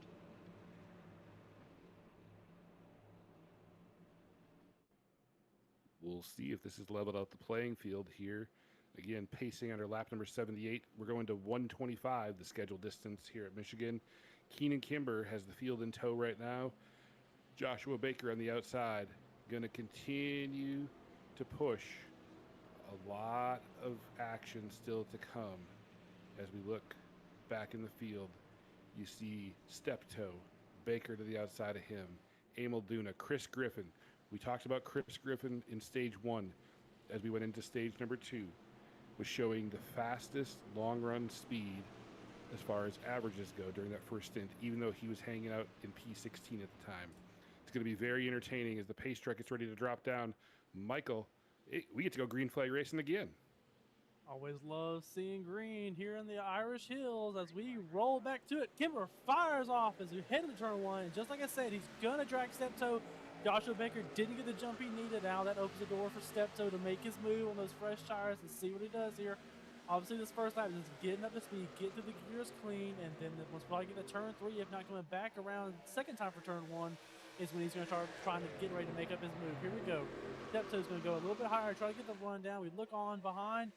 Duna kind of out of line there. You got the 18 behind him. He's trying to make up ground there, but all our eyes here are right where we are. Kimber, Steptoe, who's going to make the move? Here comes the 58. Joshua Baker comes flying back up to him. And the 87 actually gave up the bottom, trying to focus on getting the exit. Oh, the 58 says, you're not going to side draft me that hard. Give him a bump back up as they charge back down the turn 1 with the 78 coming to help the Baker. Some camaraderie there between the brothers. You saw him actually kind of look up to that top side, look at Steptoe with the run, and said, "Nah, let me help out my other brother. But here comes Rodney Roberts there, battling for second place, 2 for 1 in that turn number 2, I believe that was. Down into 3, up into second place. Let's see if he can go for this slide job. He's right there on the tailgate of Kimber, and yes, he does. Second place has been sealed right here, but here comes the Baker brothers again. Oh, no, they actually slid back into single file line. Let's see how they fan out into turn number 1. Fastest lap of Rodney Roberts, actually. I mean, hey, maybe passing 2 people in 1 corner is a little bit quick, but still they're battling for the lead. Kimber on the backstretch. Rodney is going to take the high line here, and Steptoe actually giving Kimber a push there on the backstretch, and that gave Kimber a lot of momentum to stay there and contest this lead. I don't know that he's cleared him. There he is on the bottom. Neither of them have help. It's just car on car at the moment, down into turn 1. Down into turn number 1, Rodney Roberts lead. As we see Keenan Kimber go to the bottom side. Is he going to come back up? Is he got enough room? If he goes right now, he can clear him. He heads up the track. Rodney Roberts anticipates it. Oh, it's tight racing as we head down the backstretch. You saw Roberts wanted to get the run as much as he can, but I mean, the biggest help is Steptoe giving the shove to the 65. Like I said, I think he's kind of tired of seeing that 9 being able to just go up there and block him around. They're all finally thought, you know what, we're done helping you here. We're just going to kind of just move you and try to shuffle you back behind all of us. As you see, Steptoe now he's in a predicament. Does he help the 9 to hold off the Baker brothers, or does he let the 78 and the 58 do their thing and try to bury the 9 even further? As we'll see them go a little bit of a fan here, fastest lap. Jesse Sperling there in P13 back there. Sperling able to lay down a flyer back there. As we see the 65 come back up and block off the nose of the 9, the 78 and the 58 of the Baker brothers still on the bottom trying to make up ground here. All that being said, your leader still the 65 of Keenan Kimber. And man, he is able to hold on to this lead right now. He said forget the tire differential. He's out there playing mental chess with these guys. And you actually see Jason Baker going under Rodney Roberts with the help of his brother Joshua, battling, almost looking for the lead. Kimber comes down, blocks the run, gives him a little bit of dirty air, and that pushes him up into Rodney Roberts, who gets a little bit loose. Car below the apron, still straight at the moment. A lot of cars just had to give a lot there so as not to cause a caution. As we see Jason Steptoe in the wall, slow there. He's going to come to pits. There we saw Jared Mahone there in the background, but Kimber still able to hold on to the lead through all of that chaos, trying to decipher, where to give the air to. As of the moment is Rodney Roberts, but Jason Baker is trying to go for it there. He's trying to seal off second place. And 3 wide, actually. Who is that? Sanadara up there into the title fight right now. 2 wide down the backstretch. Rodney got the run, but Sanadara is actually going to battle Baker for the last podium position, and he's able to get the momentum, slide off a little bit, cut off the nose, and he's got it. And Jason's actually gave him a little bit of a bump, but he is trying to push him down the track, and Jason is still hanging on to this 3rd place position just about. I can't tell which way it's going to go, but there are a lot of hungry cars behind them trying to get into this fight right now. Troy? Very intense racing here on lap number 86 at Michigan. You saw J.D. Baker, Mickey Sendera going at it. Sendera had to back out a little bit. And now you see Emil Duna going there. Caleb Sibbett was watching all this, trying to make ground on the bottom side. These guys are leaning on each other hard like it's lap 124, not lap number 86. As you see Mickey right up in front of Joshua Baker. These guys are working within a fraction of an inch as they dive down into the corner. Side by side behind Kimber. Kimber still, and we got a spinner! Joshua Baker.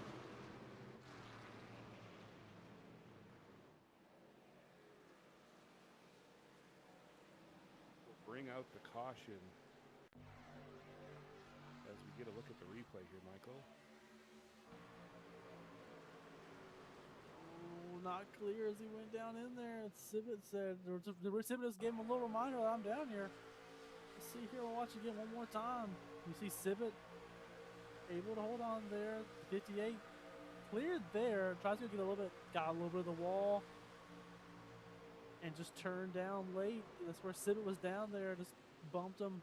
Doesn't look like too bad of a hit there for the 58, thank goodness. Maybe a little bit of damage, but I don't see anything detrimental. But obviously, just didn't really thought he had him clear there. You saw Sibbett kind of drive it in there and sneak back up on him, not expecting him to be there.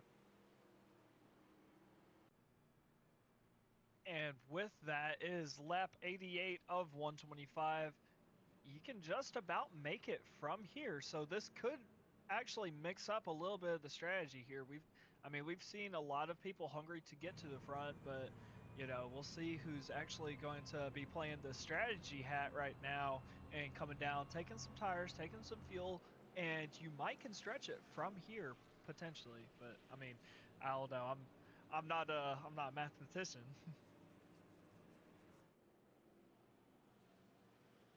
As we're pacing here under caution, lap number 88, we see everybody rolling around. Keenan Kimber's got to be thinking, I worked so hard to get up here. Do I want to risk it on pit road? I'm going to have to come at some point in time. But boy, Michael, when you're sitting there and you're about to take this left-hand turn down pit road, it's a terrifying feeling of what can happen from this point. I think the biggest thing is to watch. We saw it on our first caution of the day. Don't slide that box. Have that clean stop. If you make a silly mistake, it hurts even worse than when you get beat on the track. Let's see. Kimber's in nice and clean. We'll look at some of the other guys up here. We'll go catch an eye on the 9 and see, make sure he gets it. He had a trouble the first time, and let's see how he does it this time. Oh, he locked it up again. Oh, No. Grigsby. Sorry, And Grigsby backed up had to too back far. up. You saw it again. The 9 charges hard at pit road. Sibbett beats him off. Caleb Sibbett off pit road first. I believe Sundero right behind him. Yes, there's Mickey. And don't forget, Jesse Spurley's going to go out and try his hand out here. I've What? got to wonder how many tires they took. I know they took less than these 3 out here by the pace truck. Right now, they're just hoping that's the right amount of tires, Trevor. Hey, it might be. Michigan is very abrasive, as you can see. It can work. Right sides at intermediates historically can work, but we'll see if it does for these gentlemen tonight. Going to be very interesting here as we reset under this caution. Great view as we look through the field here. Roddy Roberts went in P2, currently sitting P9 on the scoring pylon. So a few positions back. Obviously, it looks like a few folks stayed out. Jerry McKinney, Chris Griffin, Locklear staying out. And then Caleb Sibbett, as Michael had mentioned, won the race off pit road. And we start to see some more folks maybe topping off with fuel here. I think they are. We see the 9 and the 5 coming back down. Let's make sure they go back in the box here. We'll see if we have just a fuel stop. We'll watch both of these two right here and see what they do. Let's make sure they get in clean this time. They do, nice and clean there in the stop. Let's see if it's just a gas and go. It is a top off of fuel, which means they may be stretching here, Troy. Strategy coming into play, Trevor. Come back in, get a little bit more fuel. Meanwhile, Jerry McKinney says, I will take credit for laps led, and I will pace the field here under caution. Hey, it's always good getting out front, get a little clean air on that splitter. It's something nice to be said about a track where you don't have to, look at somebody that you're chasing. But, with that, are there any points for, potentially leading a lap? So, that could go into play. Obviously, it's very late in the season, but every point counts. Even if you have the potential just to, make up one spot in the championship this late into the season, it's always good to try and stack those points and go for it. But, we'll see if that happens for anybody. as we have one more lap of pacing. Lights are still on that pace truck. We'll be going green next time by, I would imagine. And I want to make a Oh. point. We brought it up, middle of this race, Troy. That 12 car had the best averages through most of the laps of those runs. And here he is, a little bit older tires, but he's out front on the front row. What are you thinking there? You called it a little bit earlier. You still maybe is that a little pick? Maybe is that your selection here for the end of this race? Well, let's just say if I had a fantasy lineup, I would definitely be looking at a guy that has good mid to long run speed. So I think Chris Griffin, is making a call here, right? Trying to get that clean air, trying to get up front. You don't know what's going to happen. When you look at Jerry McKinney, Chris Griffin, Taylor Locklear, they've battled so far, so hard for these first 90 laps. We're on lap number 91. Caleb Sibbett, we've seen him charge through the pack multiple times. I think this is one of those things where you're trying to play a strategy call. You're probably going to still come in, but you're banking on the fact that you're going to be able to do it under caution and everybody else will come with you. I think it all becomes the game of chess now. Oh, and by the way, we're going to do this at like 180, 190 miles an hour for another 30 plus laps.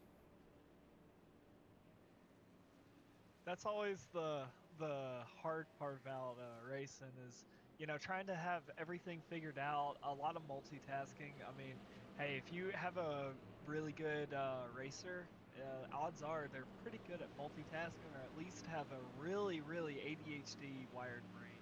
But pace truck is off. We are rolling to green. Jerry McKinney leading the field, and we are in the restart zone. And there he goes.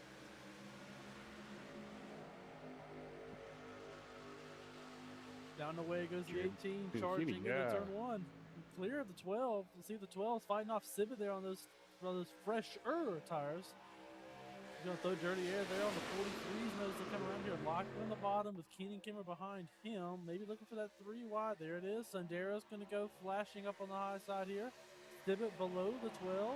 Locklear's thinking about it. Here we go. 3 wide. Going into 3. Locklear up a little bit, bumps to 65. 65's getting loose. Hold on to it. I'm trying to catch him. Oh, Roddy Roberts got in that one. Spry as well. Oh, no. Roddy Roberts looks to have some heavy front end damage for that one. Keenan Kimber did everything he could to save it in the corner, chased it up, eventually just had no more. You're going to see the replay here. Right along, we see 3 wide ahead of him. Keenan Kimber here. We see Locklear is thinking about 3 wide. Locklear says, yes, I'm going to take it here. We're going to go 3 wide. And it gets a little tight. Gets the 65 to wiggle and just, gets them loose. Catches the 9 and catches the 11 up there on the high side. We see heavy, well, not heavier, but looks like it semi made it look a little bit better. But rear damage there for the 65. And obviously a lot of heavy nose damage here for the 9 car with that hood coming up. Roddy Roberts and Tyler Spry, wrong place, wrong time. If you go back, let's also take a look at Derek Grigsby. Derek Grigsby, I think, might have caught some in the door as Keenan Kimber was trying to save it. Obviously, still rolled away from it, but he seemed to get a little bit as right there. Ooh, hopefully just grazed it, but took a little bit of a hit for Derek Grigsby as well. I believe he's clean. He's going to come down pit road here. Let's see if maybe he tries to get some.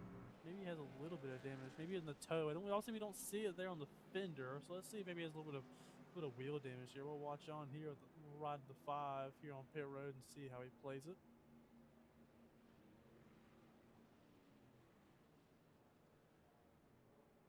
Clean in the box is always a good start. Gas and go. He's just grabbing fuel.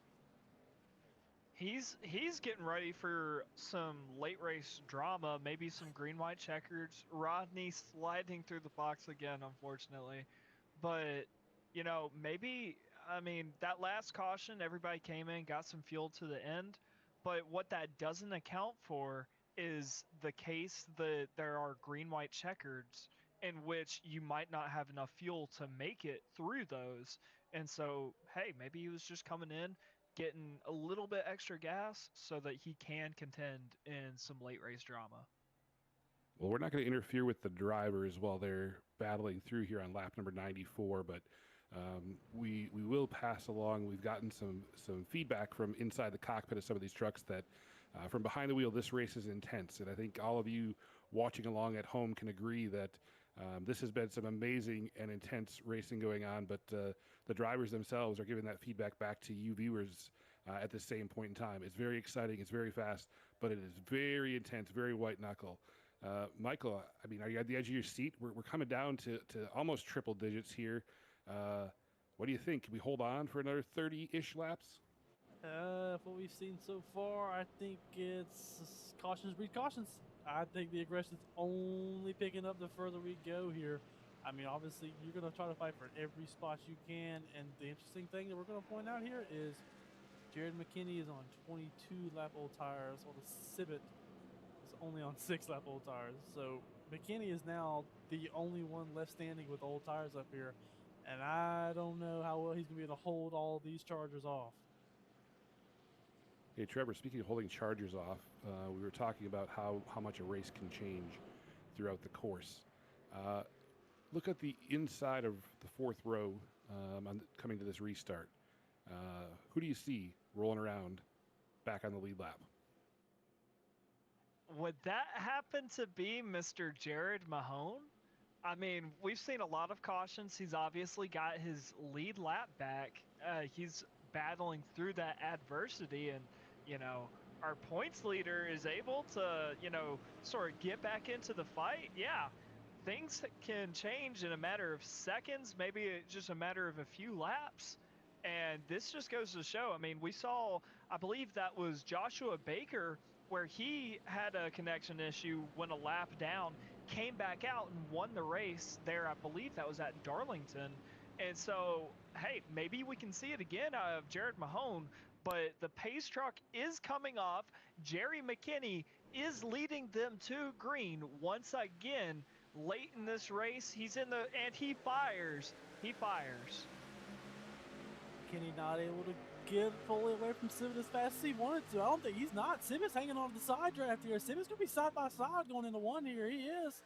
Here comes Caleb Civic. He's going to have the high line. McKinney's going to drive everything that truck's got left in those tires. I don't think it's going to be enough. It's not, especially with Sundera going to have the draft to help the 43 here. Now the question becomes, once he clears the 18, is Mickey going to dive here? Let's see. Oh boy, I thought better of the 18 was maybe still holding on there. 18's trying to hold everything he's got here. We see Duna there, Joshua Baker, Jesse Sperling. Here comes Grigsby. Aaron Grigsby on the bottom of a 3-wide run right here. Trying to get past Jesse Sperling's not clear yet. Still 3 wide with Mahone. And we're going 4 wide. Everybody hold on. Here we go. Hockley on the bottom. Hockley gets through. We see Duna here rolling up to P3. Emil Duna up to P3. 18 is now falling back to P4. Joshua Baker now diving under the 18. The 18's kind of got nothing to fight with here. He's just going to have to take his lumps and fall on back here and hold on for everything he's got. Duna making a move for second.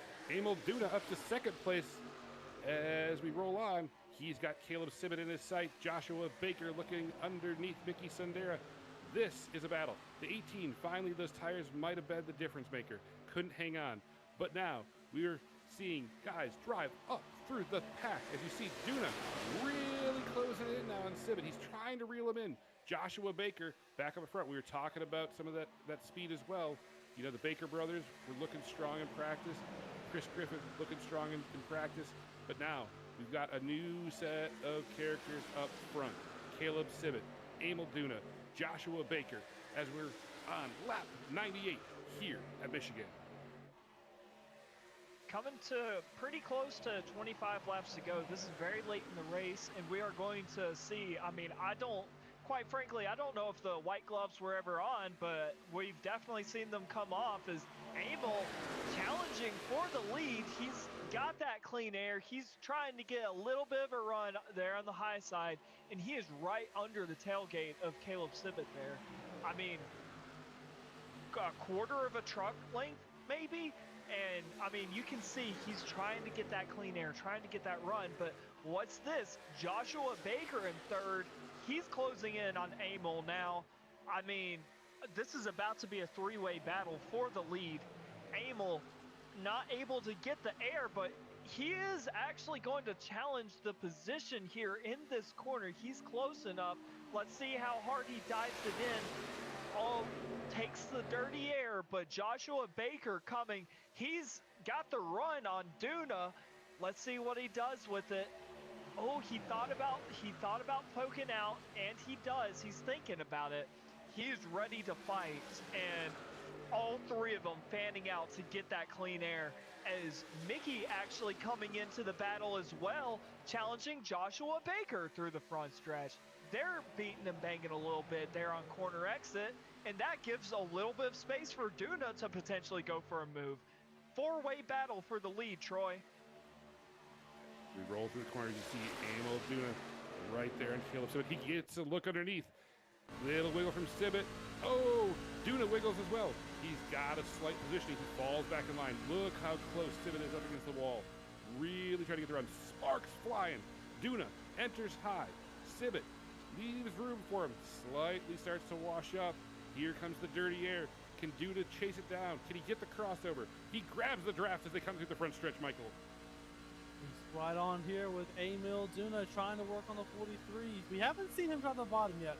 Duna really likes his high line, and I think honestly that's better for him. He's not working the tires as hard, but you see this car right here from this V. You keep seeing that car, that truck. I'm sorry, pitch. Here we go. Maybe going here for the crossover. Let's see. He's gonna give a bump there, the 43. Getting under him now. Here we go. Side by side, going into 3. Let's see what he does. He should drive it off here. Maybe try to go for the slider. Thinking about it. Here he comes. Slide job. The 8. Like a sprint car move right there. We'll see the 8 take the point. Emil Duna to the lead, passing Caleb Sibbett.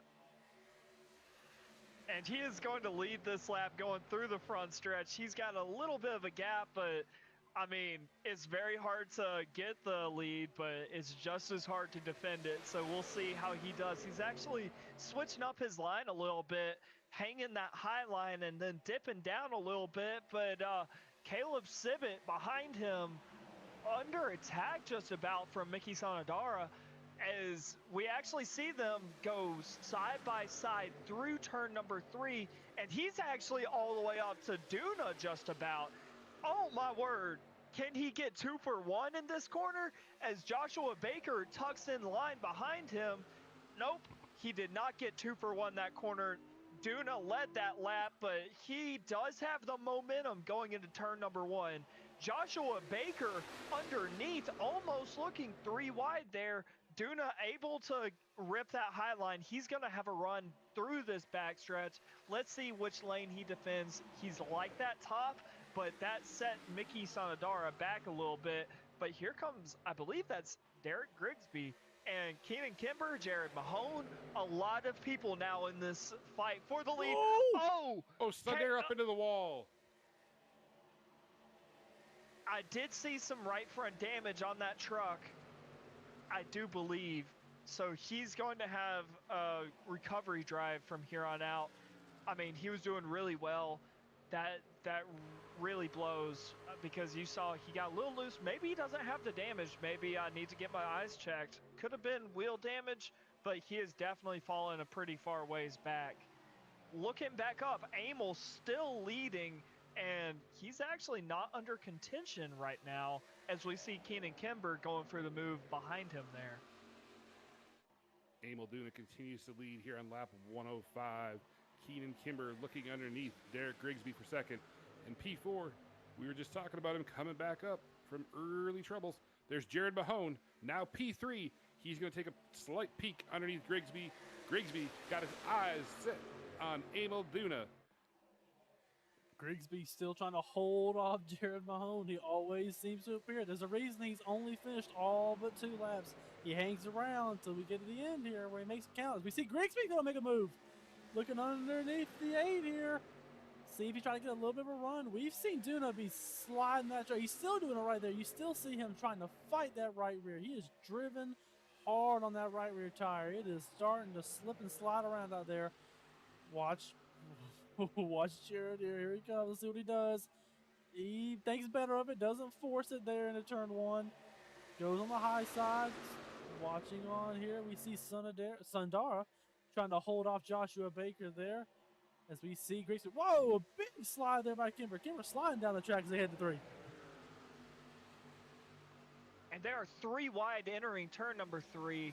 They're battling for second place, actually, but Amel actually gets a bit of a slow run, checks up Jared Mahone. He slides back into 3rd place, or actually second now that he's got the run, but Derek Grigsby is to the point. He was able to capitalize off of that misfortune there, and Amel still looking for the lead. He's still going offline a little bit, getting that clean air. I don't think this is the last we're going to see out of Amel, as we see Keenan Kimber up under his spoiler now, as he actually gives a bump to Derek saying, hey, let's go. I don't want this guy battling me. I want to battle you. So he's pushing Derek there, and Jared Mahone coming underneath the Keenan Kimber there, slides up into 3rd, and he is right on Amel. He's got that draft. He's going to be really pushing, trying to get somewhere, because don't look now, but there's only going to be about 15 laps to go when they reach the line. New leader, Duna back to the front. Slide job right in front of Grigsby. Holds it down low, gives him a courtesy lane as they go down the straightaway. What a move through the corner. Kimber in tow behind Duna. Grigsby back to the front outside. Mahone pushing Grigsby. We've got a barn burner. Less than 20 laps to go. Duna down low. Grigsby up high. Oh, we see Duna working his way back up to it. He's got so many lanes to control here. Grigsby now is going to work below Duna. Duna's probably going to shut that air off. He's going to 1 here. There it goes. Grigsby actually does a little switch over, goes back to the high side. Duna's not going to let him get there easy, but he's going to get there. Let's see if we can watch on. I keep waiting for the 8 to step. There it went right there. A little bit of a step out. We saw the 5 do it as well, which opens the door for Keenan Kimber. Everybody's sliding around. No one's got tire left to use. It truly is a dirt track, Troy. They're out there sliding, throwing slide jobs. Slide jobs around the corner. Duna around the outside. Grigsby looking underneath that. Pushing hard. Trevor, who's waiting in the wings? Are these guys pushing too hard? Who's going to come swooping in late? I mean, we see a lot of people on that rear right tire. They're getting loose. And so you can tell a lot of the people that's ripping that higher line are really chewing up that right rear, getting off the corner, carrying that momentum. And so we're going to see a lot of people getting loose the more we go into the race. Amel actually stepping out there as we got people crashing on the backstretch. Caution should be coming out right about now. Jerry McKinney there, slow truck.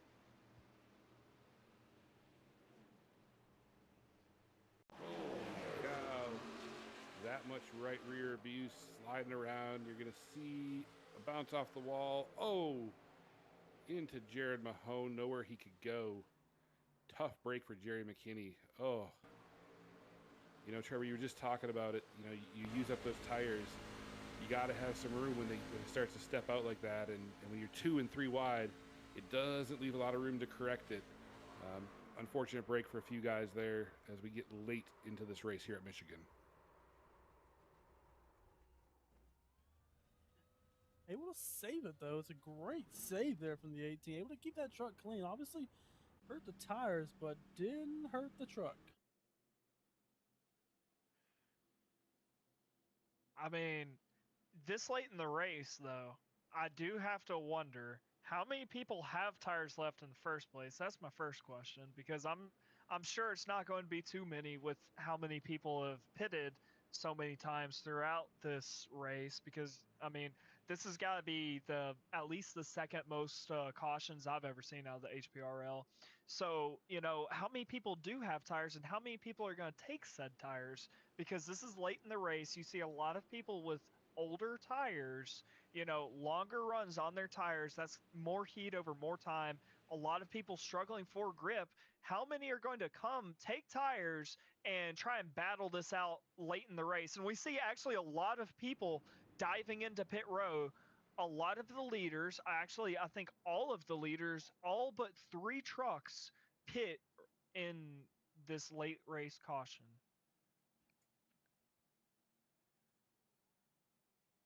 And pit road's a busy place. But if you look, who's leading the field right now? I was just about to say it. And look who's right in my spit. Never mind. I was saying that Nine's right beside him. I hasn't updated yet. But Chris Griffin elects to stay out, and I'm gonna be honest. I don't know if anybody else on the lead lap is. We will see how it shakes out. But Chris Griffin, again, maybe biding some time, has 19 laps probably on that set of tires since the last pit stop. But how much does he have with fresh tires coming behind him? Again, good mid and long run pace. We're going to have about 11 lap shootout, maybe 12 laps when we go back to green. Trevor, if you're Chris Griffin right now, are you thinking this is a complete strategy call, or are you wondering if you made a mistake? Well, personally, anytime I've ever been in this situation, it's it's a real rattle for the brain. Got the adrenaline pumping. You know you're going to be at a clear disadvantage with the tires. So, I mean, it could have been a strategy call though, because we did see Rodney elect to stay out for stage number 2. He was able to hold on to it. So honestly, if I'm Chris Griffin, if I trust myself, if I know I've got good long run place, these tires are still going to have grip in them, I think he can really, if he's, really trusting in himself, really buying into the process, going to be in contention to at least stay within the chess match, that mental chess match, because, you know, this essentially bypasses having to work through the field on equal tires. So, track position can be key here at Michigan. And if we get a couple cautions, yeah, he totally could still stay in this fight if he plays his cards right. So I'd definitely keep an eye on him. Lights are off on the pace truck, Michael. When we hit the line, we're going to have 11 laps to go. 11 laps here at Michigan. With what we've seen in the first 113 and a half laps, can it get even more exciting? Can it get even more intense than where we've already been at? Well, I'll go back to where we started. Are you feeling lucky? Irish Hills, do you need luck to make it through from what we've seen? Chaos every corner, no knowing where it's coming from. I wouldn't want to be in the 12th seat other than the fact that you get to see no one ahead of you, but boy, you got a tall task holding off. I mean, quite literally the entire field on brand new tires. We're going to see. Chris Griffin bringing him back down to the line, into the restart zone, fires away. Green flag is back out with 11 to go here at Michigan. And Griffin gets a decent start there. We see Ron Griffin in the chat rooting for him, saying, take your chances. But Keenan Kimber slides under him into turn number 1. Wasn't able to get a good enough jump. And Emil Duna is actually following Keenan Kimber through. Can he clear him? Yes, he can. Griffin down to third. 3 wide for third, by the way. A lot of drama going on here. It's going to be a lot of tussling. Here comes Jared Mahone there on the bottom, following through, I do believe that's Mickey Sanadara again, and Derek Grigsby there, able to benefit off of that lap 1 restart drama there. Emil on the bottom, very rare sight, mind you, battling for the lead. Keenan Kimber cycling back. Emil has him cleared. He's going for the slide job. He's cut him off with the dirty air. Can Keenan keep it together? We saw him get a little bit loose on those cold tires, but Derek Grigsby and Mickey follow them through. Keenan down to the bottom, trying to re-overtake. Emil back at home there on the top side. Can he hold on to it? He just has to keep his truck within contention. He has not been able to hold on to it through the corner, but he does have the run there down into turn 1. He's back on the line he wants, and he's kind of saying, hey, you've got to come battle me. So Keenan Kimber is doing that, but Rodney Roberts actually breaks the lap fastest time again as Emil cycles back out to first. Mickey popping back out. Roberts there on the bottom as well, battling Mahone back in the pack. Derek Green. Oh, Keenan Kimber loose there on the top side, and there's a caution. Caution is out. That is not probably what Emil Duna wanted to see at this stage of the race. None of them want to see that 9 car who's up to P3 bond of even more. You're going to catch a replay here in a second, and we'll see Keenan Kimber running the high line up against the wall. Just a little wiggle, can't collect it. Oh, Jared Mahone just gets clipped as he goes around the high side. And that's the onboard here.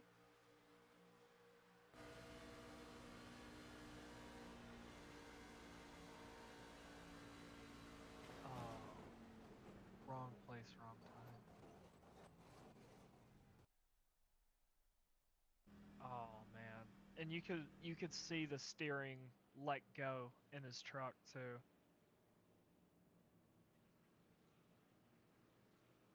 Tough break. Very tough break, yeah. You see Mahone in the pits getting some of that damage fixed. You know, Kimber did everything he could to hang on to that. Guys did a great job of avoiding him for the most part. But Trevor, like you said, I mean, just nowhere for Jared Mahone to go. You have to pick high or low. You can't just slam on the brakes and come to a complete stop immediately. And that wrong place, wrong time is just an unfortunate situation for Jared Mahone.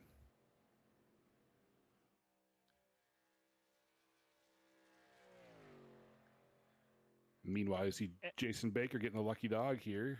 He probably is thankful to have that caution come out. A couple others in pit road. Looks like Joshua Baker's in pit road as well as Keenan Kimber. And one thing that's not talked about as much, I've mentioned it a couple times throughout the season, but cold tires being a factor. When you go from, battling side by side with people on older tires, you kind of get used to that level of grip, lower level of grip. And so it's really easy to go out there and, have a caution, come in, pit, take some new tires, and then go back out to battling and try and bite off the same amounts of corner as you would on, old tires. And the old tires, just not be as responsive.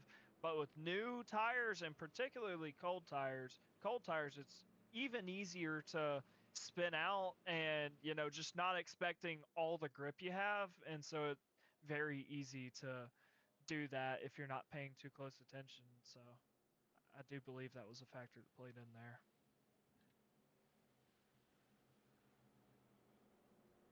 See the field start to double back up here. Emil Duna on the inside, Mickey Sundera on the outside. Rolling around. They're going to come back to the line, start lap 121. There'll be 5 laps to go when they hit the line, Michael. That's one hand's worth of fingers and a thumb. It's going to be fast. It's going to be furious. Roddy Roberts up to P3. You want to call a shot here with 5 to go? Ooh, I tell you what, I like Duna obviously in the front, but the scariest thing, these front 2 see, the 8 and the 2 both see, that 9 car who has made his way back up here. And Grigsby, I know for sure, is going to fight hard on that outside. He is not letting, he's sick and tired of the 9. He's watched it about 2 times now this race. 9 just gets past him. He's not going to let him get away. And I doubt, not that I doubt, I know for sure that Sundera and Duna are not going to let him get past. They're going to fight tooth and nail here when they come back to green.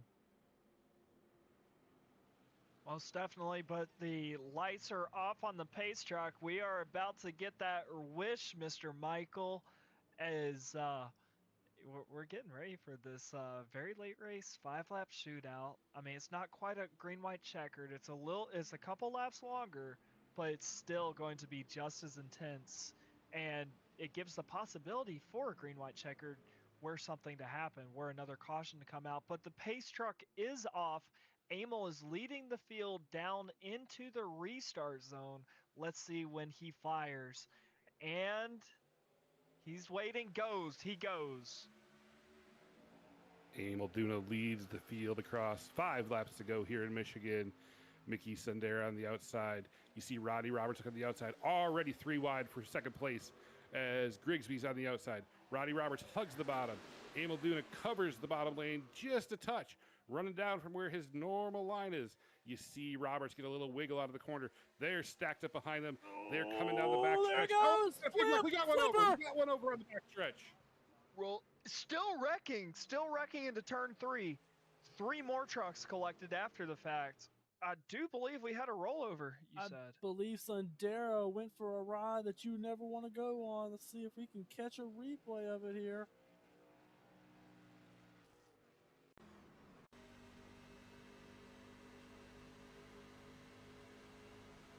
Riding on board with Mickey Sundera here. You see Roberts fade up there in the P2.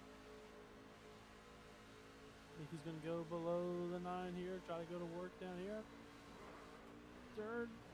Oh, he picked it up. Didn't flip him. Try to see if we can get a better view here of the entire thing. We'll watch on once more here. See Grigsby on the outside of the 2. Doored each other coming off the corner. The 43 gives the 5 a shove, which gets into the 2. Let's see who else. Griffin gets loose. The 18 gets hooked. The 58. Quite a few piled in there, as we see Baker was caught in that as well. He gets collected by the 12 after collecting the 18. About 5 or 6 cars. We see a bunch of heavy damage there to the back of the 58 machine on that one. Man. Damaged trucks after that one. You know, Trevor, one of the worst feelings in driving a car is the second that everything goes quiet. And I can only imagine when Mickey Sundera started to lift up like that, how quiet it got inside that truck. Oh, 100%. I mean, immediately you get on the brakes. A lot of the time, whenever you leave the ground, that stalls the engine. Very quiet indeed, unless, you know, you have a quick reaction, get on the clutch before the brakes. But, you know, it's not a real fun sight seeing outside the track, inside the track. And so once you see that, you know you're already, you know, unsavable. But luckily he didn't go all the way over, and so he landed back on all 4s. Maybe he can go get some damage taken off that truck and get back going and try and salvage something out of this race. As we actually, I do believe we're going into our first green white checkered attempt.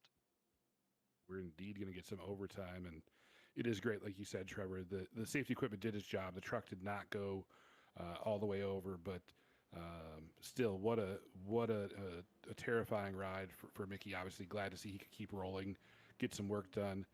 Michael, you know, Trevor called it under the last caution that we might get a green white checkered, and here we are. It looks like we're going to get a little extra time. Who's on the outside now?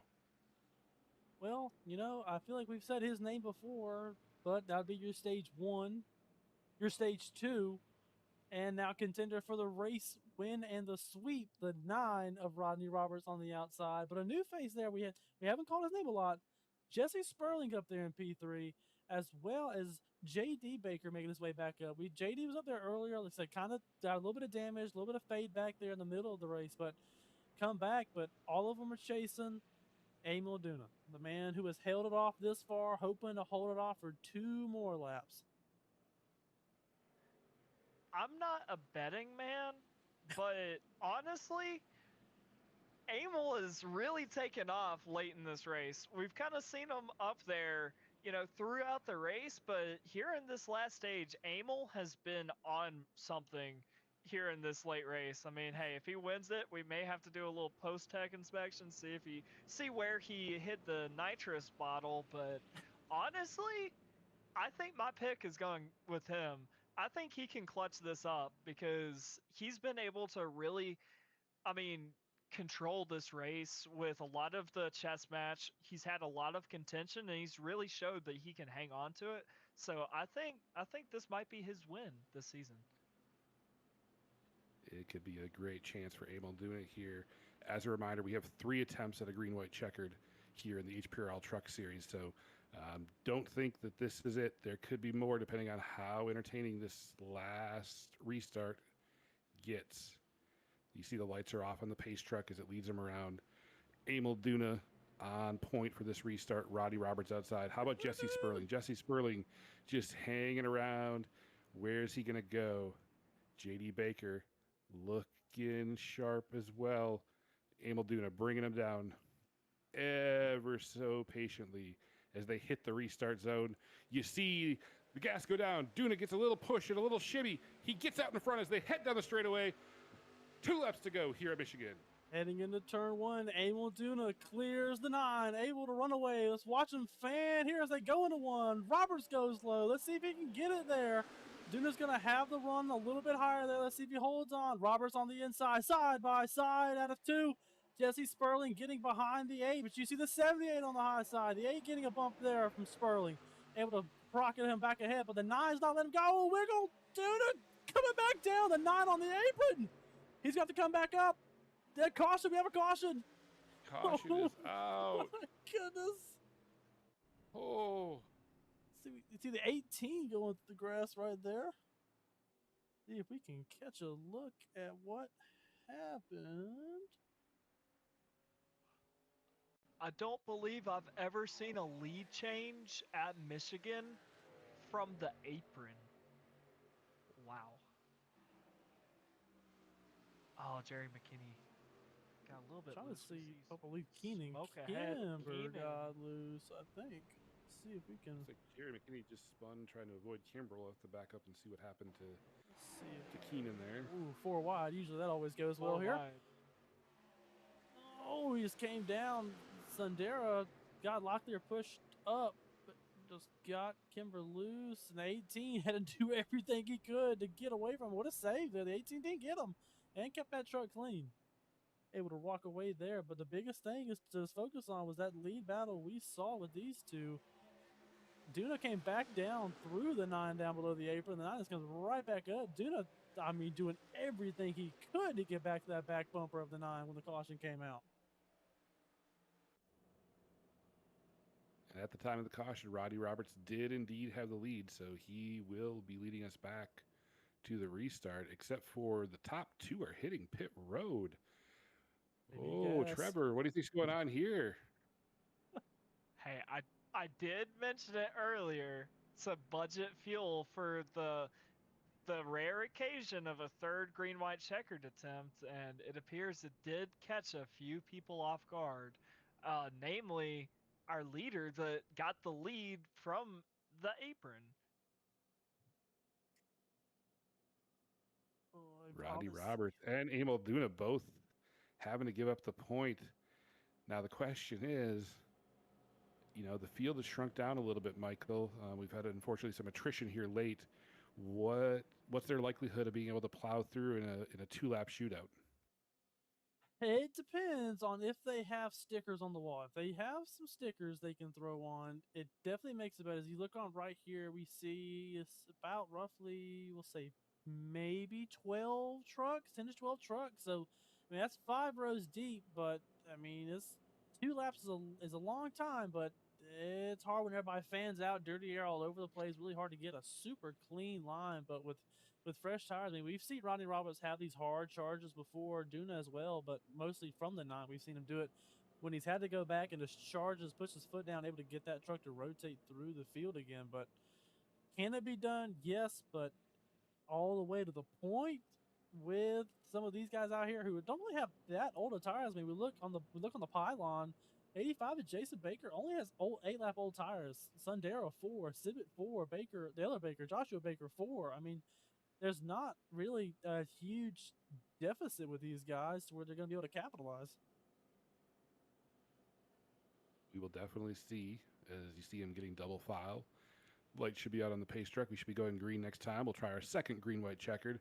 You know, Michael, when you were talking through that, you were assuming that that we're done here. Trevor, we still got one more in our pocket if we need it. Most definitely. I mean, that could really help our two leader, or actually, I saw a third truck come into pits. Could help them out in the event of another caution coming out. Very likely, mind you, with how tough this racing has been. But looking to our first and second inside row, we see the Baker brothers, Jason and Joshua, there at the point on the inside line.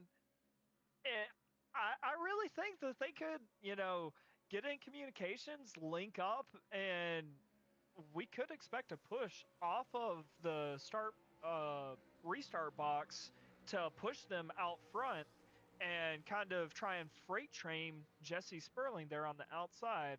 But we won't have to wait long because we are now in, I believe this is turn number 4. As the pace truck gets ready to peel in, we're getting ready to go back green. We'll see a lot of people bunching back up here, getting Baker ready for brothers it. roll the bottom side. You just called out Jason Baker restarting P3 here, Trevor. The last time the HPRL Truck Series was here at Michigan was in season 3. Your winner of that race, Jason Baker. As we're back to green with 2 laps to go.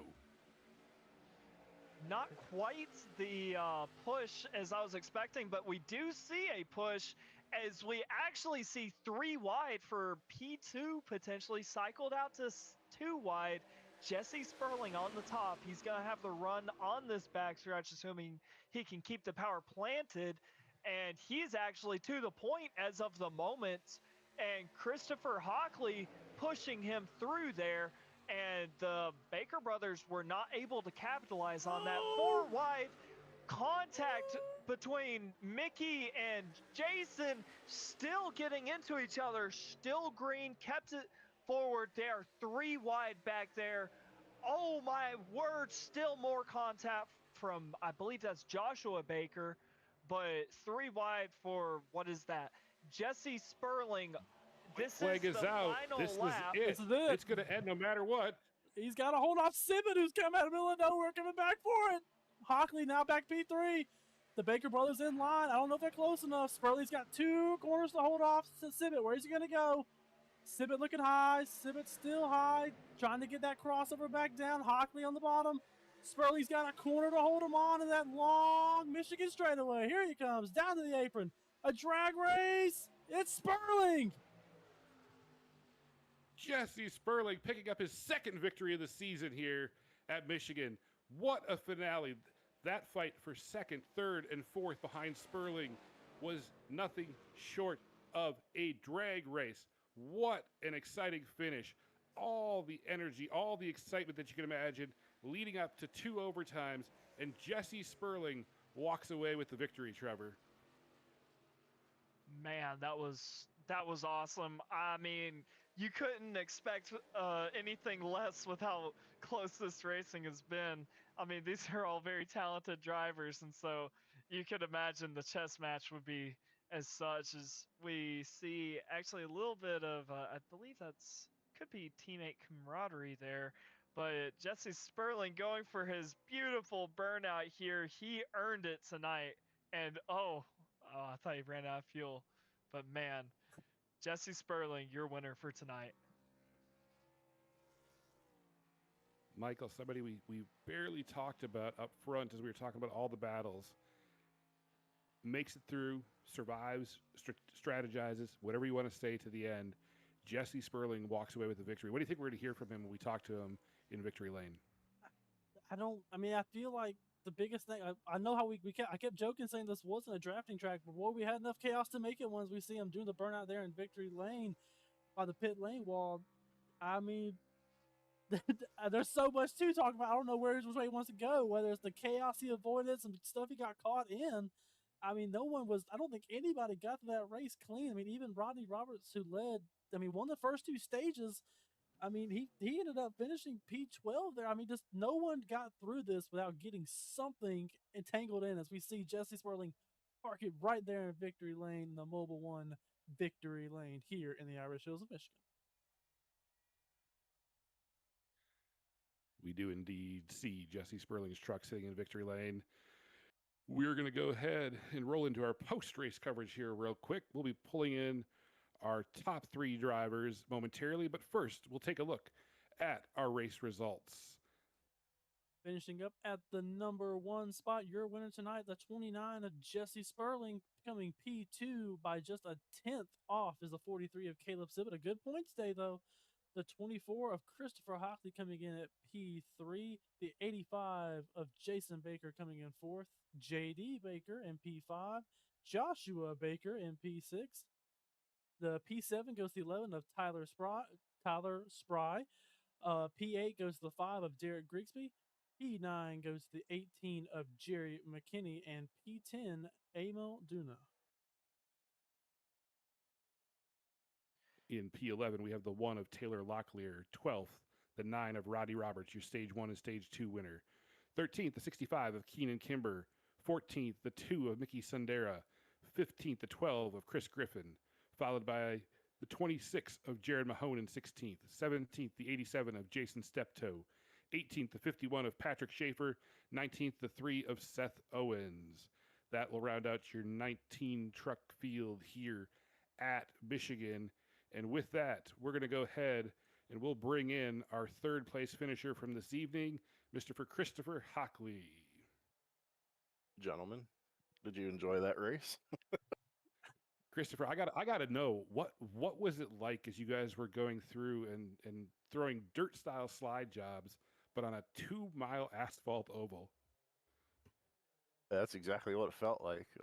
It was intense for sure. Well, a lot of great battles, a lot of back and forth. What was the key to finishing top 3? I mean, you guys had a drag race there for 2nd, 3rd, and 4th, right behind Jesse coming to the line. Was it tires? Was it fuel? Was it just staying clean? What was the key to getting a top 3 tonight? My strategy, after that crash I was in, was just to lay back and let the carnage unfold in front of me. Well, it seemed to work out. Trevor, what do you got for Mr. Hockley? So, Mr. Hockley, we saw you had kind of a quiet night, and as it appears, it was actually your strategy to have a pretty quiet night. I mean, you were able to get the podium. So, I've got to ask, at what point did those white gloves come off? When did you say, "Hey, I've got to get up to the front if I'm going to make something of it"? Probably about 20, 30 to go. That last pit stop I did when I stopped packing fuel into it. That was about time for me to get ready to start going.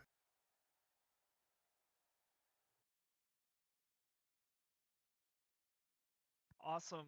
Well, thank you. I'm going to throw it over to you to be able to shout out any sponsors, any family members, anybody that needs a thanks. Thank you. Yeah, congrats to Jesse and Caleb for 1st and 2nd. I got to thank my sponsor, Steve, with Jiffy Lube of Mechanicsburg and Camp Hill. I want to thank you guys for the broadcast because you do an awesome job. And thank Duna and everybody for running the league. And thank everybody for watching. I hope you enjoyed the race. Awesome race indeed. Ladies and gentlemen, that is your 3rd place finisher tonight at Michigan, Christopher Hockley in the 24. With that, we'll go ahead and bring in our 2nd place finisher this evening, the 43 of Caleb Sibbett. Caleb, how intense was that? It seemed like you guys were on the edge every single lap. What an entertaining race. What was it like for you in the truck? Yeah, no, that was awesome. Man, I can only imagine. I can't wait to go back and watch the broadcast and look at that. But all the different lines, I mean, the dress, I mean, talk about a fun race. This track's always been fun. The tire models changed it a little bit, gets you loose, kind of 1 and 3 and 4, especially right at the bump. But man alive, I know that was fun to watch on y'all's end.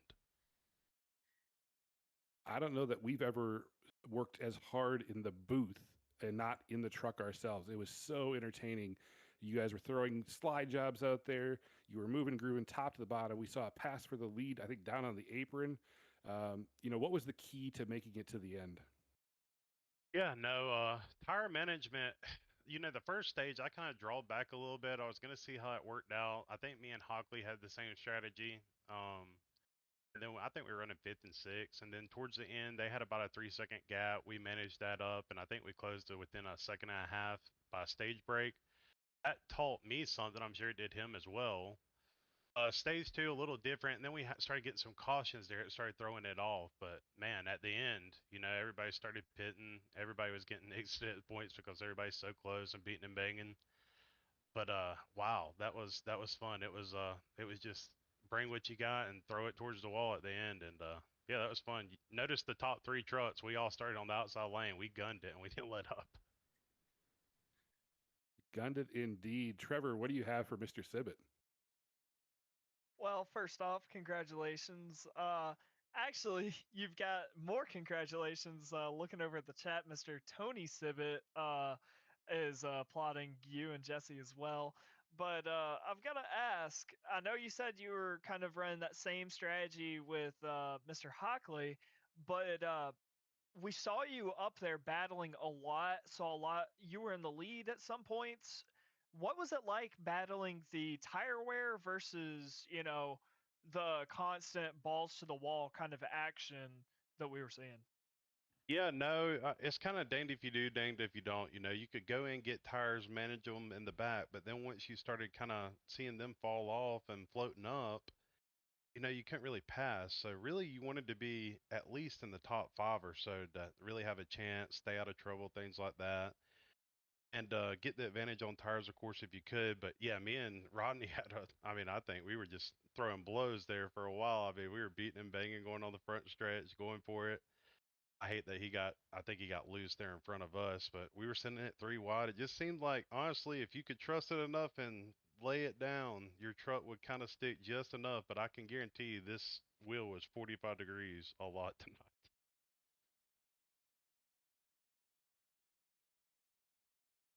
Well, awesome run, Mr. Sibbett. Um, just this is your opportunity. Give your shout outs, your thanks, friends, family members, sponsors, whatever you want. The stage is yours, sir. Yeah, Charlotte, I got one on Jesse, so I had to give it back to him. There at the end, Hockley would have had a good run. I felt like I was side drafting him all, pulling him, and then at the end, I felt like I could have maybe done something. But honestly, Jesse deserved this one. He's had a bad run of luck here lately, but he's fast. He's one of the best that I've seen here in our lead. So many more to come from him, but good run all in all for 864. Mickey got a penalty there at the end, but 29, 43, and 2, man, we were fast. Thanks for the family for watching, and yeah, congrats, Jesse. Well, congratulations to you, ladies and gentlemen, your second place finisher, the 43 of Caleb Sibbett. And with that, ladies and gentlemen, we're going to bring in somebody that I'm guessing is going to be pretty excited after some ups and downs and twists and turns throughout the season, making his second return to victory lane, the 29 of Jesse Sperling. What's going on, guys? Jesse, I'm going to turn this over to Trevor right away because I'm guessing Trevor's really excited to talk to you after such a dramatic race. Trevor, take it away. Yes, sir. First off, I've got to say congratulations, not only for me, but Mr. Tony Sibbett, along with Lori Vickers. Everybody is happy to, see you win. I mean, that was such an amazing fashion. Obviously, that was, I believe, that was only second to Phoenix as far as caution. So, I mean, a lot of action going on. How did it feel, Jesse? It feels really good. The adrenaline's still pumping. Pumped. Um, I don't know. I don't have a lot of thoughts right now. I'm sure I'll go back and watch the replay and have a lot of thoughts. But man, I'm excited. It's a heck of a fun race. Hey, I feel that. It's always amazing having that adrenaline rush. But I've got to ask. There at that last restart, that Highline really took off. I know that we just talked about it with Caleb, but that Highline really took off. The Baker brothers, they kind of fell back. What was going through your head in those last couple laps, and what specifically do you think attributed to sealing the move and winning this race?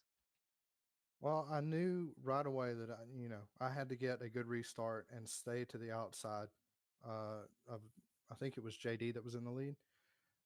If I could stay to the outside and kind of pinch him down and get a good run off, and then I had some help from Christopher down the back stretch, and then once I was clear, you're just trying to manage, throwing the dirty air on everybody behind you, and I was able to do that, and man, it was fun.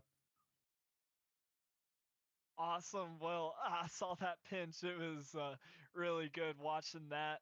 I'm gonna throw the mic over in case one of my co-commentators have any questions for you, Troy.